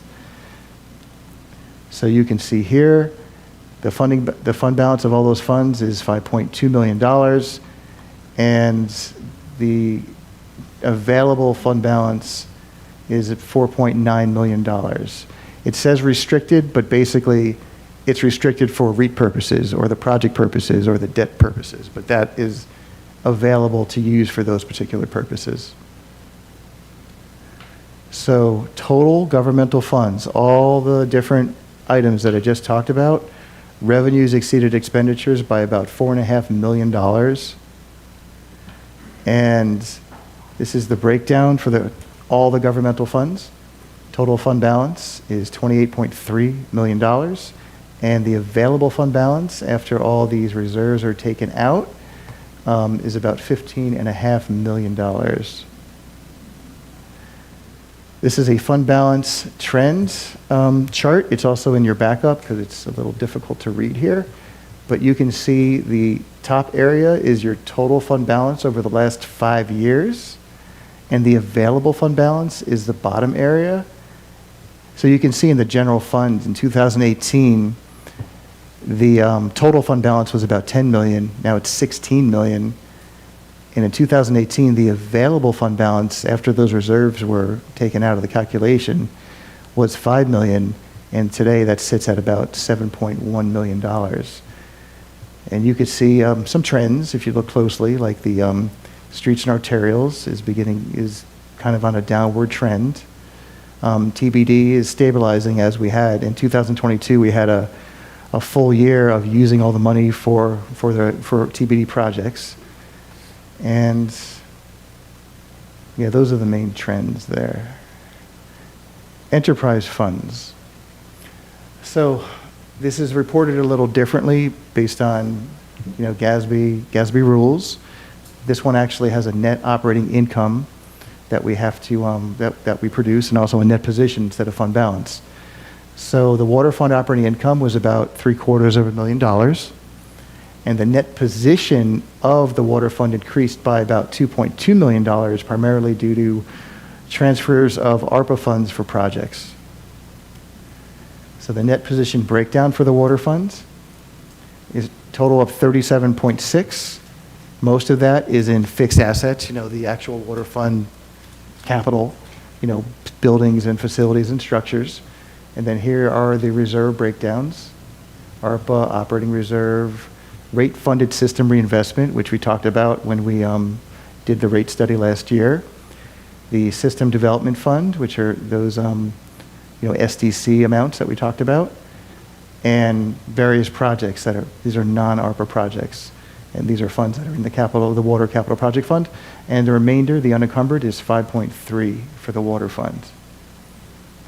For the sewer fund, the operating income was $4.5 million. The net position increased by $3.5 million, primarily due to reductions in the loan balances and ARPA transfers for projects. Next slide. So the net position breakdown for the sewer fund. Total net position is $47 million. Most of that is in fixed assets. This is the amount of assets minus depreciation. So this is a net amount. We have some ARPA funds. We have the mandatory operating reserves. The rate-funded system reinvestment is zero because during the conversations we had last year when we lowered this rate by 3%, there wasn't any room to start building that. The system development funds are those SDCs, and there's some non-ARPA project funds that are sitting in here, and the total unencumbered amount after all that is $9.5 million. Solid waste operating income was about $400,000, and net position increased by a little over $400,000, primarily due to positive net income. And here's your breakdown for solid waste. That's your total net position. There's a little bit of it in fixed assets, a little bit in restricted. We have the mandatory operating reserve and the system development funds. And then we have the remainder, which is unencumbered. The storm drain fund, operating income was $135,000. Net position went up by about $120,000, primarily due to positive net income. This is your breakdown of net position, $6.2 million total. Fixed assets is about a third of that. We have the mandatory operating reserve, the rate-funded system reinvestment, which was built into the model when we approved the rates last year. We have the system development funds, which are those SDCs that were created for storm drain for the first time last year. And we have other funds for non-ARPA funded projects. The remainder is a little under $1 million of unencumbered and available funds. The Marina Fund. The operating income was $112,000. The net position increased by $1.2 million, primarily due to completed assets being added to the books and the reduction in the dredging bond balance. So the net position ending for Marina was $6.6 million. 2/3 of that is in fixed assets. We have the $150 from ARPA for the dredging. We have an operating reserve, mandatory operating reserve of about $500,000. We have a little bit of system development funds, and then we have some money for non-ARPA projects. The remainder is about $1.5 million in the Marina fund. So this is the total enterprise funds, operating income, about $6 million, and net position increased by $7.5 million. And this is just a total of the last 5 funds. So here's your net position balance trend from 2018. So your total net position balance is on the top area. For all enterprise funds in 2018, it was $86 million. In 2022, it is a little over $100 million. The available balance, after all those reserves were taken out for all enterprise funds, was, in 2018, was $34.75 million. In 2022, it is $20 million. This larger number in 18 and 19 was mostly due to bond proceeds that were available at the beginning of the year that were spent on the clean water facility. So you can see that those kind of were spent down by 2020, and it went down slightly last year, and now it's coming back up a little bit in 2022. So this next area are the revenue trends of major revenue sources through the end of '23. So what I did here, and it's hard to read, and this is all on your backup, I looked at the same period for the last 5 years, going back to 2018. So the data that we had was through the end of May, which is period 5 in our accounting system. So I looked at what these revenues look like through period 5, going back about 5 years, so we can kind of compare the same time frame. So our utility revenue trend, it's down slightly because we did some rate adjustments with our utility rates last year. You know, we reduced sewer by 3% and we tweaked a few others. And that, of course, that affects the amount of utility, the utility revenues that we bring in. Utility tax and franchise fee trend, that's down. That's down slightly due to rate adjustments, because the rate adjustments that were done in, our utility funds do affect the amount of taxes that are charged on top of what's charged out to the customers. So that went down slightly. And our franchise fees, which I think we'll be talking about a little bit later, those have also had a downward trend because people are, cutting the cord and, using internet or, other items to get their cable. Property tax trend is way up, but that's due to the voter-approved fire levy and the excess levy for the station. Development and building permits, it's a little, when I saw this, I got a little worried that it was so much lower, but after looking at some data and talking to development services, there's a lot of stuff in the pipeline, and we're going to see these revenues increase to more along the lines of the trend. So I put this here because it's a little too soon to say if it's really lower or if it's going to be at trend. Real estate excise tax trend is down due to slower real estate activity.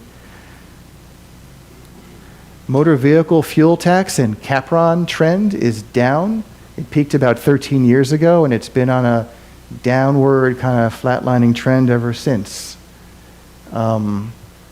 You can see some of this is just due to timing, or due to, we had the COVID recession, or people weren't traveling as much.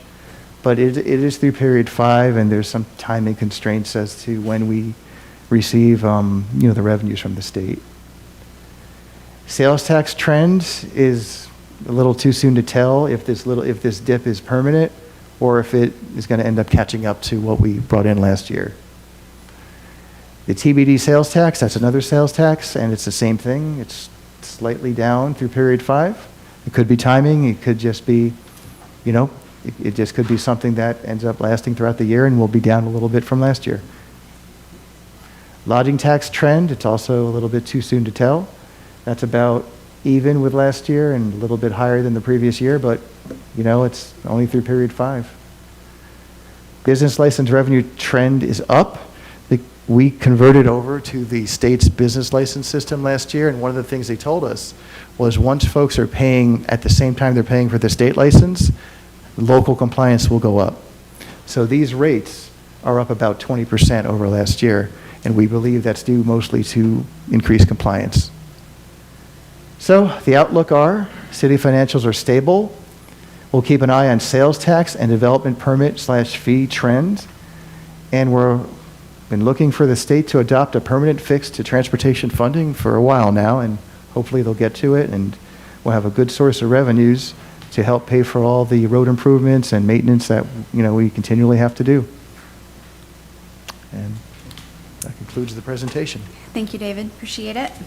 This time I'll turn to the council, see if anybody has any questions, comments, feedback. Councilor Hoffmeyer. You're amazing. I'll never forget that 12 or 13 mile walking tour you led a few of us on. Keeping up through your presentations is much the same. I don't know if you have the nickname the professor, but thank you for everything you've done with this council over the last year and a half, and it's pretty awesome. Looks like we're in good shape. Thank you. You're welcome. And just remember, when the recession comes in a few years and things are the other way, just remember that what you said today. It's out of my hands. Very much will, and it feels like it might be coming. We'll see on what level. But it's good to know that we're going into that in such good shape. So thank you. All right. Councilor Stuckey. I love numbers. So sometimes your eyes glaze over something you find is boring. This is the stuff that lights up my wheelhouse. I see this where you say city financials are stable, and that's one sentence. Let's assume that I hadn't looked at these numbers. I had no idea. Could you summarize in a couple words the financial state that we're in? Are we looking good? What's the biggest positive? What's the biggest negative? Just an overarching, because I know somebody who's just poring over and looking at the numbers day after day after day after day has more of an insight into it than people who just glance at it. So could you give a little summary on how you'd say the state of the city is financially? Well, they tell us not to say this, but we're looking good. But the proper financialese way to say it is we have a stable financials with a positive outlook, which doesn't really help. So what we are looking at are, we do have an issue with, roadway and street funding. I mean, the citizens did pass the 2%, TBD tax a few years ago, but that's a tax on, us, people living here and people visiting as well. We do send a lot of money to the state, and the state has adopted some new revenue sources in the past few years. It would really be helpful if they can take a look at the formula that they utilize for the motor vehicle fuel tax and the CAPRON, although I don't want them to look at the CAPRON because then they might say, well, let's not do it. So just figure out a way to have transportation funding, try to keep up with inflation, because it can't be that the answer for every city in Washington is just add to the sales taxes. I mean, there's places that have almost an 11% sales tax already. How can they add more? There's got to be a way the state can fix this. I don't know. I think, did the state pass a cap and trade? I'm not sure. I know California did a few years ago. They were able to fix transportation funding, or at least help it out dramatically with those funds. I'm not sure what the state has in mind for this, but it would be great if they can figure out a way to, instead of having it peak in 2007 and having things off by 25% from that time, to come up with a way for transportation funding to keep up with inflation. Otherwise, the general fund is looking good. I'm not sure about sales taxes. I'm a little concerned that it's down about 2 or 3%. Let's hope after the summer, and things are delayed 2 months, when sales taxes. Let's hope from after the summer things catch up and look better. The property taxes look good, but remember, we have to sequester that and save that for fire purposes, so that's going to be kind of a separate reserve. You'll start seeing that pop up 23 and 24. So the regular property taxes are really just gone up, 1%. That's how it is. Water, sewer, those funds look stable. Those are not going the wrong way. They're kind of stable. Marina, there was a net operating income of, about 110 or so. That's in line with previous years. Chris was here talking all about the marina, and, as expenses continue to go up with inflation, if rates aren't adjusted, that'll start coming down every year. But, that's another topic. You'll be deliberating that later. But I know that the one thing that'll definitely save the general fund is the implementation of the pickleball.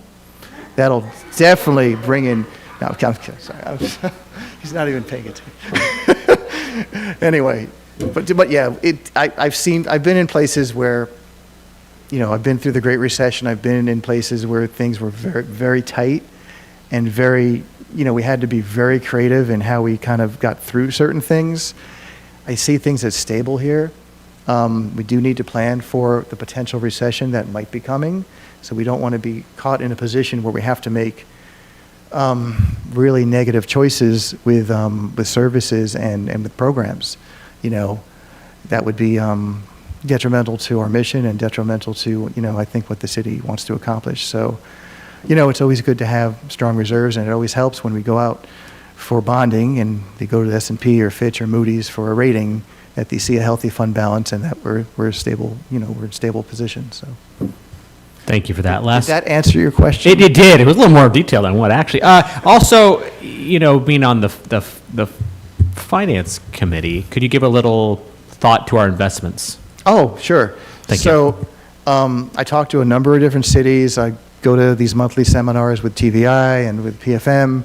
I was at the GFOA last month, and we chatted with people I've never spoken to before who have lots of investments. Like San Diego, they have over $1 billion of investments. It's crazy. But bottom line is, the local government investment pool with the state of Washington is yielding like somewhere close to 5.2%. That investment pool, like 18 months ago, was yielding like 0.15%. It was pretty bad. So the bond yields were also pretty bad. Like the bond investments that we invest our money in 18 months ago were yielding 0.2, 0.3. It was pretty sad. Our bond investments right now, because of this inverted yield curve, which is, I know we're running out of time, it's basically the longer term investments, like the 3-year, 5-year, 7-year, 10-year treasuries, are actually yielding lower than the shorter term, which is kind of odd, and it's inverted. They call that an inverted yield curve. So like a 6-month bond is yielding 5.3, 5.4 or something. A 1-year bond is yielding a little bit lower than that, and a 2-year bond is below 5%. So it's good to leave money into the LGIP, but that LGIP will change as the Federal Reserve changes their overnight lending rate, that rate you see on the headlines and all that. Right now, that's about, what is it, like between 5 and 5.25. When that starts to ramp down, if we have a recession in the next few years, the LGIP will follow. So the target would try to, and to time the market is really hard. I mean, if I could time a market, I would be on some island, somewhere.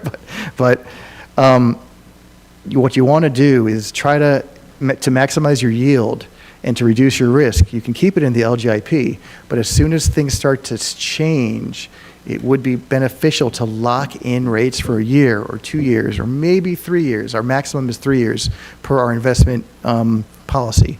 But to lock in rates, it might even be better to lock in a 4% rate for 3 years, even if the LGIP is yielding 5, because if you see that it's going down and it's going to be below 4% in 6 months, and you lock in 4% for 3 years, and you don't need that money right away to pay your bills, which, we have a healthy cushion, it might make sense to do that to maximize returns for our funds. And how much do we have in investments? $55 million. And LGIP is $24 million. And our bank account is like $5 million or so, or something like that. Maybe I shouldn't be saying this out. But yes, that's where we're at. We're nowhere near San Diego. Thank you. Any other council comments, questions, feedback? All right, thank you, David. All right. Next up, we've got Public Works. Oh, he's already ready to go. Public Works, the Downtown and Marina Revitalization Plan. We have our Public Works Director, Steve Schuler. Welcome. It's great to see you. Just so you know, you probably already saw it on your dais, I have an update from the Transportation Benefit District with photos from this week showing the grinder. Very exciting, and again, this is just happening, if you can see in the backside, it's happening just northeast of the high school, so it's just really exciting to see all the good work that's happening this summer. All right, well, tonight we're going to briefly talk about a downtown and marina revitalization and redevelopment plan, and this is just the start of the process. Thank you. Please go move forward to. Oh, thank you. I can do it this way too, can I? That's how most people do it. All right. So as you know, this is the City Council's #1 priority for 2023 and 2024. And we had retreats and we had various meetings all last year to really set those priorities, and this is your top priority. As you also know, and as I met with David Kuhl and others and said, hey, what kind of planning has the city done? I realized that this has been the city's plan for at least 3 decades. And there's been a lot of investment and time and energy. The 1990 redevelopment plan for downtown and the waterfront, the 2000 Harbor Pride, a blueprint for change, the 2005 waterfront redevelopment program, the 2007 marina redevelopment plan. As many of you know and have already read these or even participated in these, they very much say a very similar outcome. Which is the same, in my mind, as what the current city council is trying to accomplish.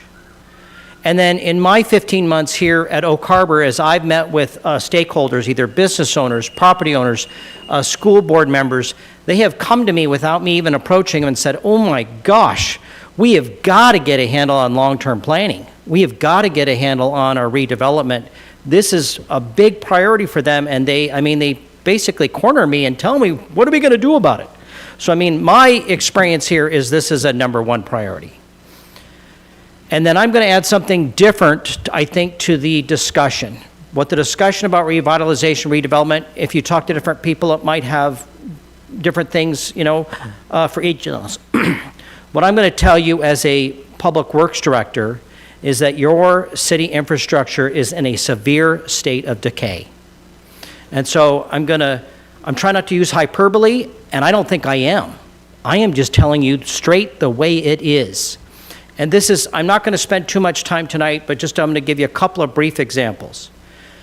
Number one, most citizens don't know this, but someone has 5 acres, they develop it, that private money puts in all those water lines, sewer lines, sidewalks, streets, curb and gutter, storm. That's all done with private money, and then they dedicate that to the city. And so when you talk to your finance director, what does that look like in year 1? It's awesome. Nothing but revenue for the city. We get construction sales tax from the lumber package. We have no costs other than maybe some permitting costs, and we get all this infrastructure for free. And then what happens 50 to 70 years later? All of a sudden, the bill comes due.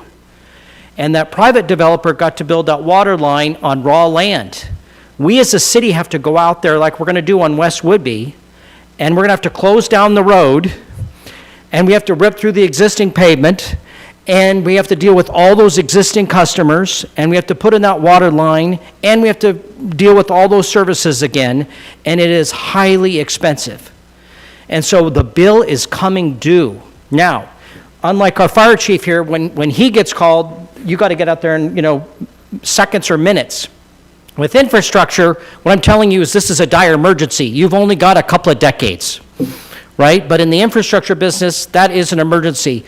We've got to figure this out, and I think the timing is now to work on this, and I think we've got the community that has really called out and said, let's work on it, and the council has said, this is your #1 priority.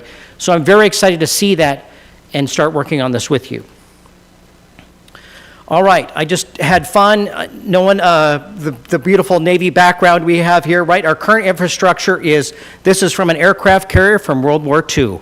We have a lot of nostalgia about it. There's a lot of great things. I love studying the history of World War II. We really feel good about it, but it's not serving us anymore. And this is a lot of our infrastructure, right? The base came here, a lot of homes built in the 50s and the 40s and the 60s. It ain't doing it, and it doesn't have much left to go. And I'll tell you one more story. What we need today is to get up to the 1980s. But what we really need to do, and this is going to be the fun part and the hard part, is we have to figure out, we aren't serving this generation. By the time this infrastructure gets built, we're serving the next generation too. So we have to figure out what kind of housing and infrastructure do they need, which will be different than what we built in the, post-World War II. And so let me give you one other example and not go into too much details. The council spent a lot of time talking about wastewater treatment over the last several years. I don't know how much you've talked about water. Again, I've been here 15 months. Here's just a couple of stories from your water system. I would not be surprised at any second that your water system goes down. If you go out to the pump station at Altfield, if you bump up against it, which one of our staff did, the entire electrical panel went down. The thing is ancient. On there is a clock that keeps track of the water that comes in there. It froze at 1992 and has not moved since.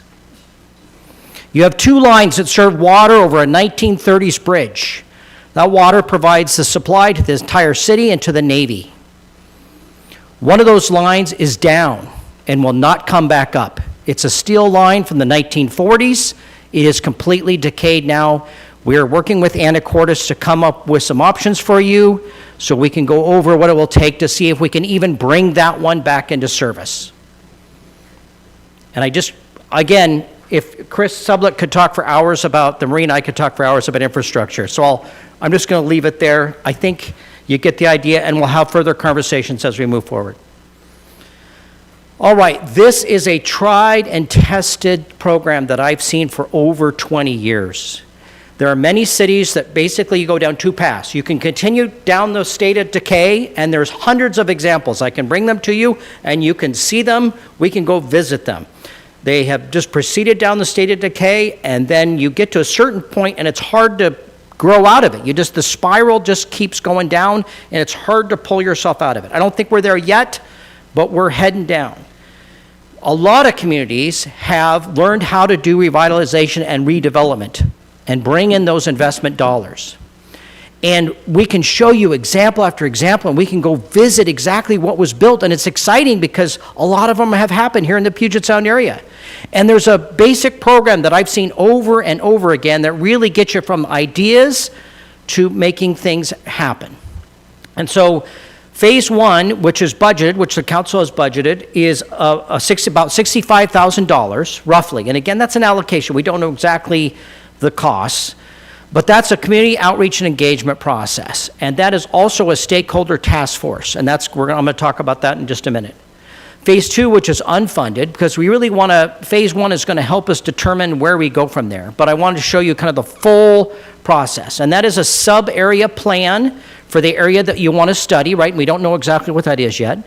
And then the zoning code that goes along with that.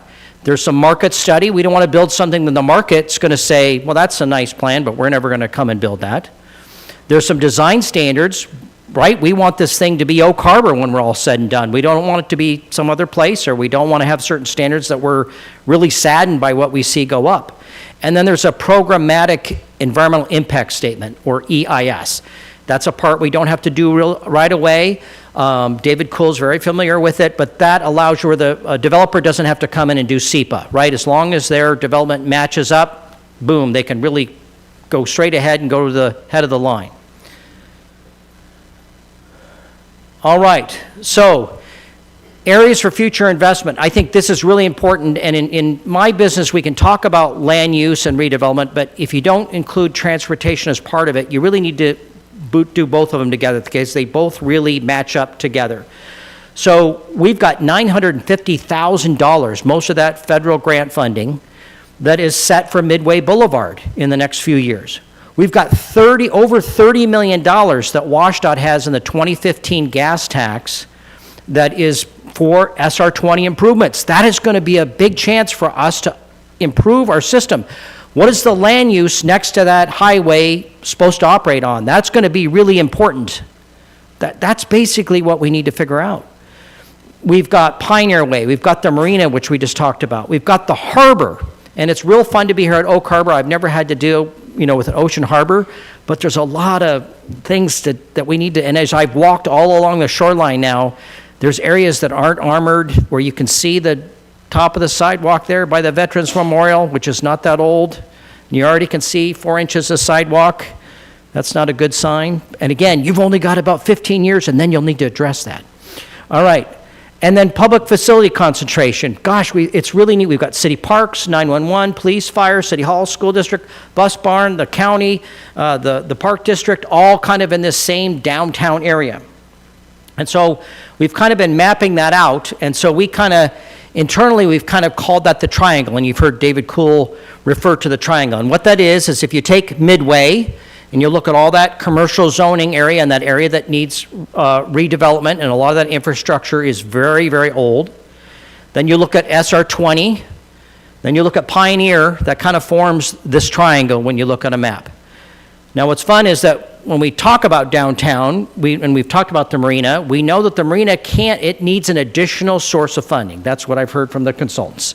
So we need to figure out maybe how land use and private investment can be part of that solution. So the marina is kind of this, right, I think of it as the tail on a Q, right? It's a tail on our triangle, right, where we want to bring that into the example. And then again, the public facilities are all in the center of this triangle. And then this just happens to be the area of our oldest investment. And I've gone through and just kind of looked at some of our ages of some of our water and sewer lines, the ages of some of the houses. And again, this is a lot of stuff right after the war. So is this the exact area that we're going to study? No, that's what the community engagement and the stakeholder group is to help identify the exact study area. But this is what appears to be the concentrated area that we want to focus on. And again, nothing's determined yet. This will all, in the end, will be council's decision. What are the next steps, briefly?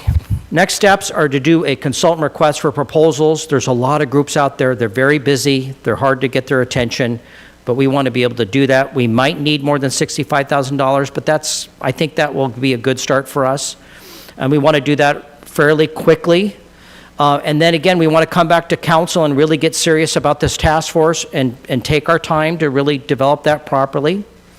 Because what we have by June of 2025, you have your next 10-year land use comprehensive plan, which is going to be, for the next 2 years, that's going to be a big part of your discussion. And so it'd be nice to line up this process with that comprehensive planning. If we can do that, that's really going to add a lot of benefit to the process. All right, I included in your slides is just an example from the city I came from in Snohomish County of a task force. They had 10 to 13 members. It was appointed by the mayor, subject to confirmation by the city council. It included 2 planning commissioners. Again, we were a different city. We had a little different boards than we have here. 2 economic development committee members, 2 design review committee board members, then 5 to 7 at-large members. We wanted people that had land use experience, design experience, banking and finance, etc. And so it's really important that we have both this community engagement and an outreach so that the community, in the end, the community, when you go out there, generally we want everyone to know about this and provide their input. But we then really need to do the hard kind of concentrating and really moving things forward and providing something to the council. And it's a lot of times a lot of cities have used this task force as a way to get some of those more specific details that are really important, devil's in the details, crunch, just like our planning commission does with a lot of things they bring to you. In the end, it's going to be the council's decision, but they can do a lot of that pre-studying for you. All right, and as always, this will fail if we don't have a culture of high trust. This is going to be a heavy lift. We've got a council election. We've got a mayor election. There's a lot going on. But I say that to say if we don't have a culture of high trust, this thing fails. We can't do it. If we're fighting ourselves, it's not going to work. Now, do I expect all of us agree? I hope not. I hope it's a really robust discussion. And there's a lot of good dialogue, like I've heard at this workshop already. But we've got to do that in a culture of high trust. And then, as we've talked about before, dream big, set goals, and take action. That's really what we're going to try to do here. So this was just a primer to just kind of get the idea of, this is the area we think we've been hearing about when we talk about downtown. We're not talking about the single family up in the southeast. This is the area we're generally talking about. And then just this idea, the stakeholder group, that was kind of generally all the comments we're looking for now, but I will open up to anything you might want to ask. And if you want to talk about infrastructure for 3 hours or the marina for 3 hours, we're both still here. So, thank you. Thank you, Steve. Comments, questions from the council? Councilor Wiesner. Thank you, Mayor Pro Tem, and thanks for that, Steve. And I know we were here to discuss about stakeholders and yeah, you know, we've been through some of this before, like you say, you know, history, right? And I guess here's just my personal 2 cents on that, and take it for what it's worth. I think we've done a really good job of in the past reaching out and trying to get public input, but what we didn't do very well in the past is give guidelines for that public input within the realm of doable things. You know, having goals that you can take action on is important, right? I mean, making goals that aren't obtainable, that there's no way to take action upon, that's what we've been really good at, right? We've gotten a whole lot of studies, right, that we've taken and, you know, put in nice fancy little binders, right, that are probably sitting on one of those shelves in your office that you probably had to take down and dust off, and kind of went, wow, there's a lot of good stuff in here, right? But the reality is, I don't know that when we developed a lot of that, we developed with the intent of doing it, or with the intent of understanding how it could be done, or if it could even be done. You know, the Windjammer Park plan was a perfect example. I think if you go back to, and I've talked to several of the people who served on the committee that helped pull together that Windjammer plan. And the one thing that they said was missing when they brought together that plan was the understanding of what was doable and what was budgetable and what wasn't. In other words, they were asked very specific questions regarding, gee, what would you like to see? But none of that was correlated to things that could actually necessarily be accomplished, or things that there were budgets to be able to accomplish, or things that there were ability to take action upon, right? So as we go through this, and I agree with you, Chris, you know, dream big, right? Let's reach for the stars, but we also have to understand, you know, there's steps. You know, we're not going to go from 0 to 100 miles an hour in 2 seconds. That's just not going to happen. It is going to be a progression, right? And it is going to be budget driven, right? It's going to be what's within our capabilities driven. And as long as we're doing that and we're having those conversations and we understand our limitations, we may be able to come up with some plans that we actually can take action upon, rather than, you know, and you get it, guys, I'm all about dreaming big, right? And you've heard my big dream, Chris, right?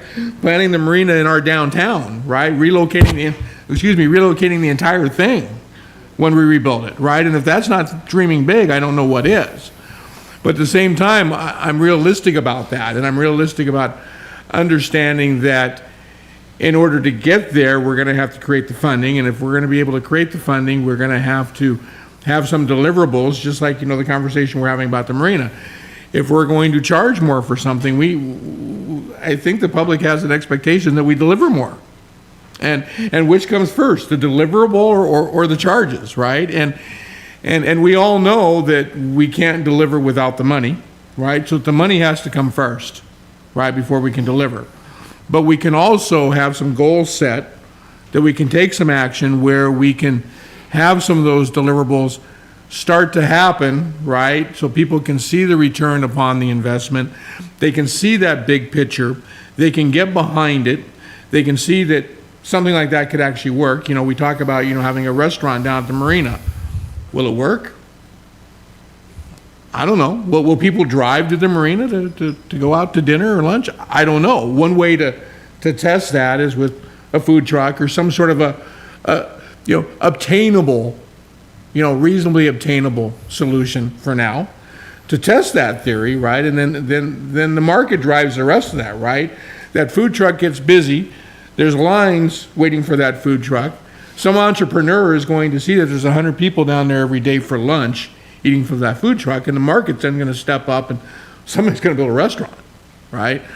Just like I said with our downtown, right? The problem that is going to solve all the problems of our downtown is having people come there. People come there, the market will solve itself, right? The businesses will want to be there because the people are there, right? And when the businesses come there, they'll be wanting to invest in the infrastructure and update their facades and et cetera because the people are coming there. So that's my 2 cents on, I'm all for forming a committee, but let's make sure that we understand we're dreaming big, then we're coming up with ways to get there to the big, right? Then we're setting those goals and we're actually making action plans to get there, and that is not going from here to here, and that's our action plan. There's gonna have to be steps in the middle, and looking at existing infrastructure, looking at existing budgets, looking at what makes sense has got to be part of that, and it can't just be a pie in the sky. And you get it. Again, I'm going to look back at the Windjammer Park plan. Lots of great things on that plan, but lots of great things that probably aren't readily attainable, and now we're talking about sitting back and re-looking at that plan, revisiting it from the standpoint of what would we like to see, but what could we possibly actually see? So that's my only caution there. If we're going to come up with another plan, let's come up with a plan that has the steps and the goals and the actions to take place to eventually end up at that dream big plan. I'm all for that, but let's make sure we got some steps along the line. Thank you. Councillor Hoffmeyer. Boy, infrastructure excites me. God, I think I was probably 9 years old when I got to ride my first Blaw Knox paver. I've always been always loved construction and infrastructure. I think it was 8th grade, my 8th grade keyboarding teacher's like, if you don't learn how to type 120 words a minute, you're going to be digging ditches your whole life. And the answer was, I hope so. So been in construction for a couple decades,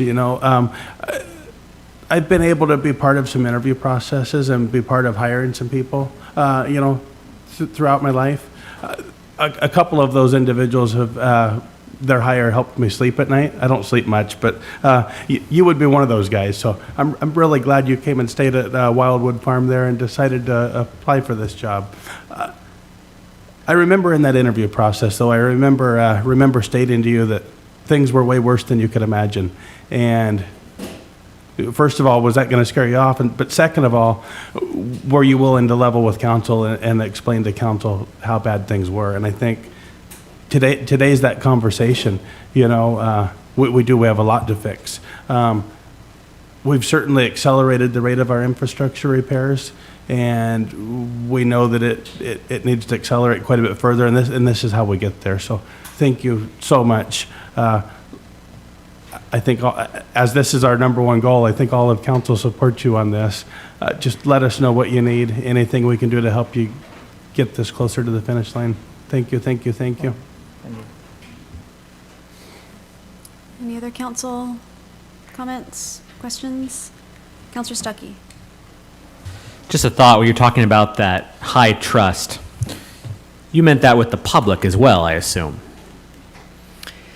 Yes, that's a very good point. The community has to work together, disagree, and come up with a common vision that goes beyond generations of councils and mayors, right? It needs to be a community vision that you help build, but goes to generations beyond you and is the understanding. I don't know if I said that well or not, but I don't know if that's what you're hinting at. Yeah, I mean, and that's one of the big struggles. Optics can be a big struggle. I mean, a lot of people don't like us. Let's be honest. A lot of people don't like us. How many times do we hear about the treatment plant?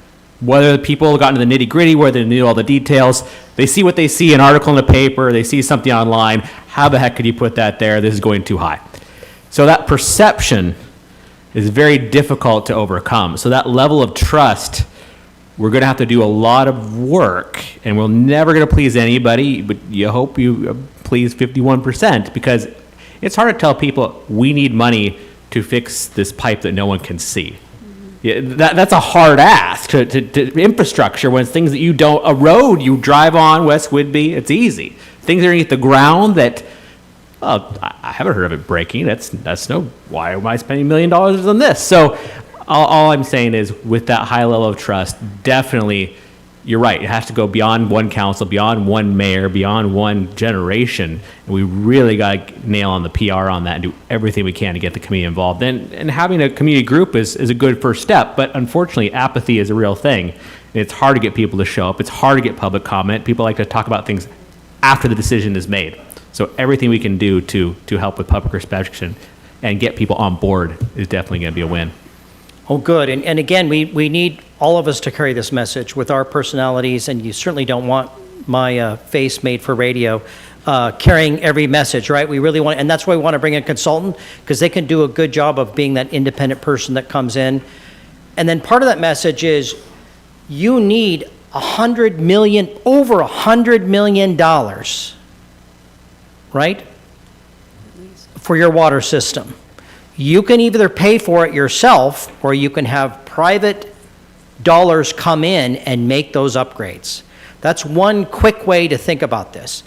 There's no magic sauce to this $100 million problem. We can show that math to folks and they will get it right away, right? We can have them come out and see it.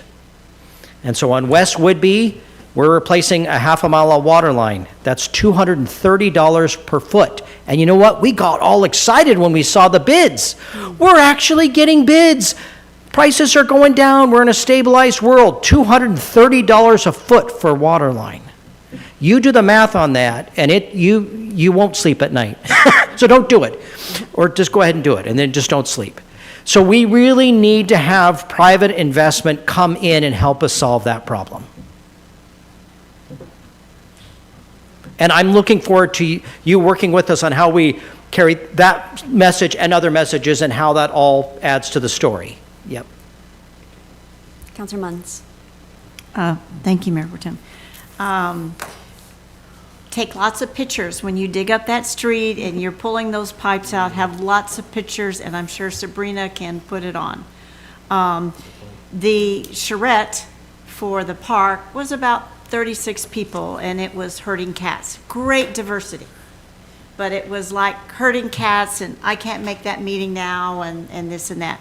But one thing that they added to that, and also for some other projects, is someone downstairs had a blog, so that people who couldn't come to the meeting to put their little squares and what they liked or didn't like, they could do that. And they had more success having people write on this blog and having someone try to answer part of it, but other people would do a comment, say, well, that's good, but what about this? So I think you can talk to some people down there. I think Ray probably was here for that, maybe not. I don't know, there's a lot of people who have left. But it seemed to be very, very successful, and everyone could look at it. And anyway, it seemed to work really well. But I think we can build up the trust.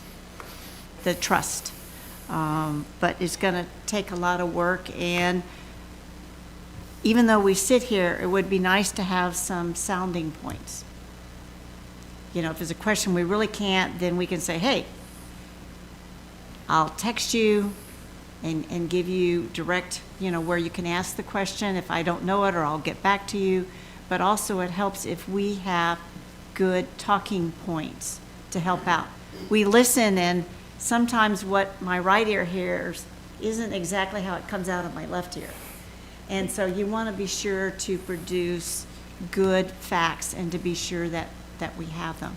But pictures tell, you know, 5,000 words just to look at a picture about, hey, you're driving on it and you didn't see it, but this is it. So I think that helped. But thank you very much for being starkling honest with us. Thank you. Any other council comments, questions? I want to thank you for bringing this up. As you know, I'm always raging about long-term planning, and I like to use City Hall as an example. This building is so far beyond its useful life, and yet we're not. It makes me insane that we're ignoring it. Like we're not even putting a little bit of money away, knowing that someday we're going to have to replace this building. We're just gonna. I don't know what we're thinking, but when it comes to infrastructure, we cannot afford to just ignore the problem and hope it goes away. So I appreciate you bringing this to us. I know you're not trying to, fearmonger with the urgent need, but you're being real. The need is urgent. And Councilor Stuckey made a great point. It's really hard to get people to care about something they can't see. And so how do we get that information in front of people and get them to understand? So that's definitely going to be a challenge. But we need to start it sometime, so it might as well be now. When I was at the AWC conference last week, one of the sessions I went to was from the Washington State Public Works Board, and they were talking about their grant opportunities. There's a grant opening right now. Actually, I think it closes like on July 7th. It's pretty soon. But they have a pre-construction and an emergency construction grant. Do you know if we have applied for any of those? I have forwarded that information to Wendy and talked about it with her, and I'm very familiar with that program. Okay. And so, yeah, I don't know if we had anything that matched our needs. Most of that funding is loan money. Right. Unless you meet certain parameters as far as, poverty. But yes, that's a great program. Thank you. And I'm glad to hear that you're very aware of just how wonderful that Public Works Trust Fund was, and that it's kind of been cut off by the knees, but it's coming back again. So. They had said there's $221 million available for loans, but there's $7 million for pre-construction grants and $7 million for the emergency construction grants. So yeah, and I looked at the map, and we're not in the identified like desperate need or poverty range. We're not one of those, thankfully, but it doesn't mean that we don't have the need. So. Okay, good. I'm glad that you are already on top of that. And yeah, that's all. It does keep me up at night. And so thank you for bringing it to our attention. Any other comments, questions, feedback, council? All right. Thank you, Steve. Very good. Thank you. Can we pay for it with pickleball? Like just charge Pickleball saves the day again. Love it. Stripe the parking lot out back here and have pickleball tournaments on weekends. Pickleball parking. All right, next up we have, moving on to administration, we have a discussion item for ordinance number 1979, approval of a franchise agreement with COMCAST Cable Communications. And our city attorney, Hillary Evans, will present. Welcome, Hillary. Hello, everyone. Good afternoon and good evening. I am your friendly city attorney here to update you on the Comcast Cable Communications franchise agreement. Our prior agreement expired in 2014, and Comcast has been slow to offer and work on a new agreement. My partner, Lisa Marshall, has been working on it. She used to work in the space, as they say, in the technology space. So she's the person at my firm who usually handles these.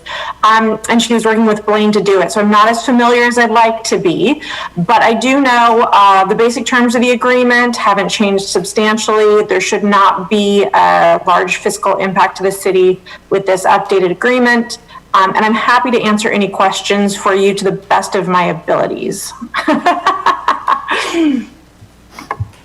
All right, short and sweet. Do we have any? Yes. Okay, Councilor Wiesner. So Hillary, if we've been operating without an agreement with them for 9 years, why now? What's in it for us? Well, there is some money coming our way. Comcast will collect 25 cents a month from each customer, and we will get a portion of those proceeds, I believe. And it's always best practices to have a franchise agreement when you have utilities or high tech in your rights of way. It essentially gives us the parameters to force them to pull things out, to move things. It talks about the services to our residents. It's best practices to have something like this in place. Well, yeah, and I certainly get it for working in the right of way. So this fee, are you saying that we have not been collecting this money for the last 9 years because we haven't had this agreement? I don't know that. I can weigh in on I don't that. know if David knows that. I can weigh. My assumption is that we were operating under the expired franchise and have been doing so since 2004. David? So, yeah, we looked into this before the item was put in front of the council, and the item itself, there'll be no changes to that fee, which is 25 cents. Looks like 25 cents a month per residential subscriber. There'll be no changes to the 5% franchise fee. That's, I think, limited by state law anyway. But what it does do in section 9.1 on page 257 of your package, it does say that once we enter into this agreement, we could increase that 25 cents a month to 50 cents a month. And again, have we been collecting this 25 Yes. cent fee this whole time? Yes, we have. And Or our portion of that. but our yes, portion of yeah. it. And does entering into this agreement preclude or give any concessions to Comcast? Does it preclude any other operators from coming in here in the future? Is it binding us in any way, shape, or form? Or is it more so binding Comcast to us? It's a non-exclusive franchise agreement, so it shouldn't prevent anyone else from operating in the space. It just gives us, like I said, the parameters to work with them. And, if we do road construction and need them to move their facilities, it offers how to do that. If we have disagreements, if our residents want to change the services substantially, this sort of just gives us the rules of the road and how to operate with them. It's fairly standard. I believe this template was taken from the city of Mukilteo, but certainly most cities have something very similar to this. And then one final question, are there any baseline standards that Comcast has to supply? In other words, do we have any say in the basic service level that they have to supply, or something for us to judge against if they're not doing a great job of working in our right of way or anything like that? Do we have some sort of a way to deal with that? Yes, there is both customer service standards included in the franchise agreement that includes the types of channels, for instance, available and the types of service available. And it also outlines what happens if there's a disagreement between the city and Comcast. So both a yes. All right, thank you. Counselor Munns? Thank you, Mayor Pro Tem. Hillary, I remember that we were part of a consortium of 30 cities that got something in before the state this is with fiber optics and cable and all this kind of stuff, so that we have a design right on, they can't just put stuff up on a pole without it going through our development service department. So that is still in there, like if they want to start expanding things, they have to do it to something that is acceptable to us and what we feel looks best in our surroundings still, or do you know about You're that? talking about above ground facilities, and I believe this is primarily geared toward below ground, underground facilities. But yes, I mean, any construction above ground is going to have to be permitted and approved by the city. Okay, yeah, because the state was trying to do something where the cable companies and fiber companies were pushing it, that they would come in and tell us what we needed to do and what they were going to do. But we were with 30 cities that said, no, we're not going to do that. So I just wanted to be sure that was still in this, or they would have to. cable companies and telecom companies have a lot of vested rights under federal law as well. So we can only do what we can do. They have a very well-funded lobby, and you're right, cities frequently band together to assert our rights, but we're not always successful. So this is, I think, the best we could do. Like I said, pretty much every city has an agreement substantially like this. And there is some power in using, for instance, Lisa Marshall just negotiated one with Linwood and negotiated one for Mount Lake Terrace. So there is some power in knowing what everyone else is getting out of COMCAST. But I do believe that this is the most that we can do, and there are some checks and balances on what they're allowed to place in our city and on our right of way. Okay, it just seems strange that the city has tried to get them and they didn't want to. They said, oh, you're just kind of small potatoes, and they didn't want to renegotiate. So it's been very hard getting them to even come to the table. So this is good. This is good. Thank you. You're welcome.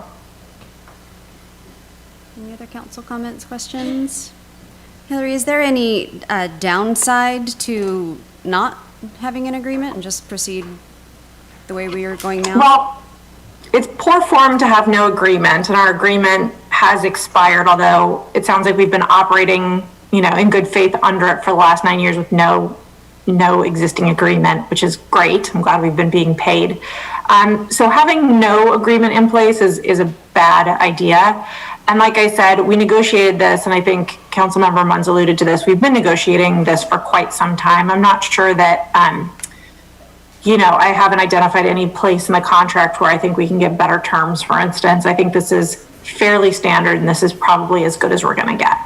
And if I may add, section 9.1, it pretty much says, we're currently getting the 25 cents per month per subscriber, but it does say, per this agreement, we can go up to 50 cents.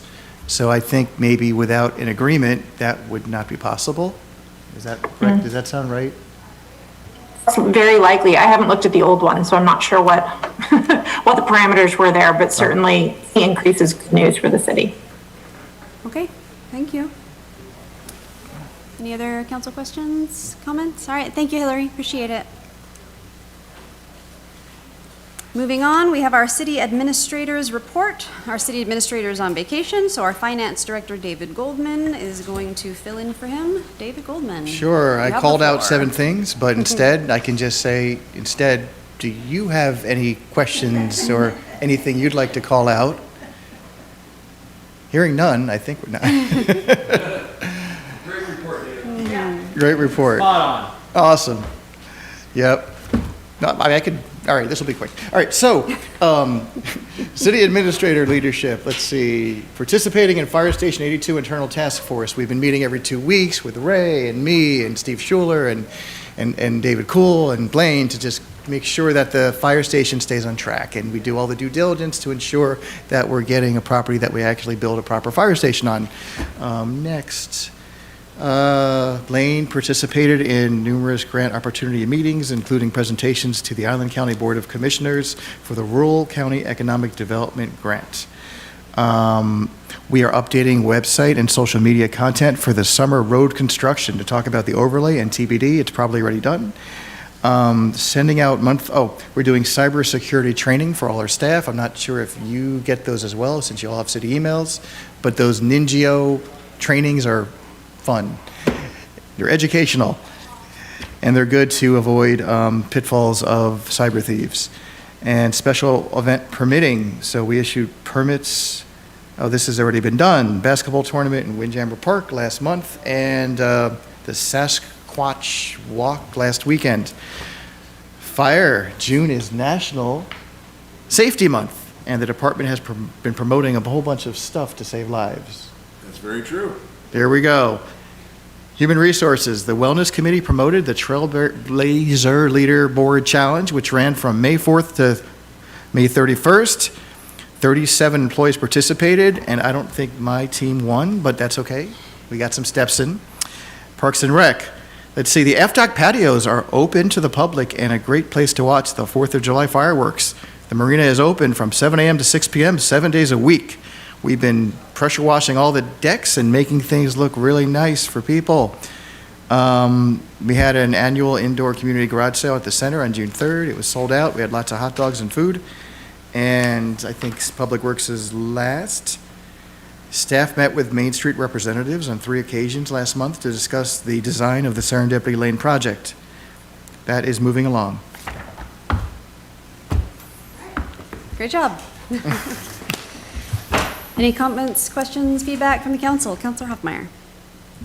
Yeah, I do have one thing to add. Myself and Councilor Stuckey were lucky enough to be at the Juneteenth event where Councilor Munns spoke. And it was very, very, very heartwarming to see Pastor Dean's appreciation for Councilmember Munns.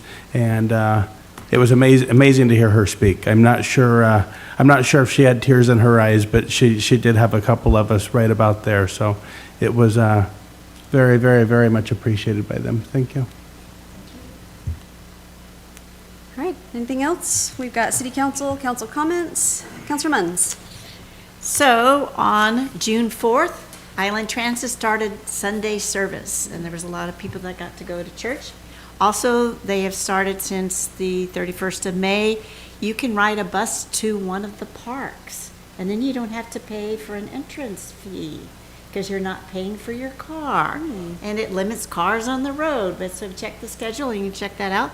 And as of yesterday, we officially received $7.5 million from the Federal Transit Administration, a grant for a new South Woodby transit station. So we're very excited, and that is moving along. So that's it. And July is Christmas in July, so think about Help House. Everybody needs food. Thank you. Thank you, Councilor Munns. Anything else for the good of the order? Councilor Marshall.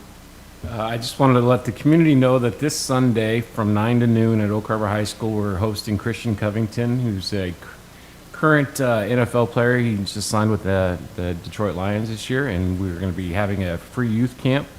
And there'll be silent auction with the proceeds going to the Healthy Island Youth Initiative. And so we encourage people to come out and support the silent auction and cheer on the kids. And it'll be from 9 to noon at the high school. And we still have some registration spots available for kids that want to sign up. It's for 7 to 14, and you can sign up at ohfcl.org. OHF, as in football, CL.org. OHFCL.org. Thank you. Anything else?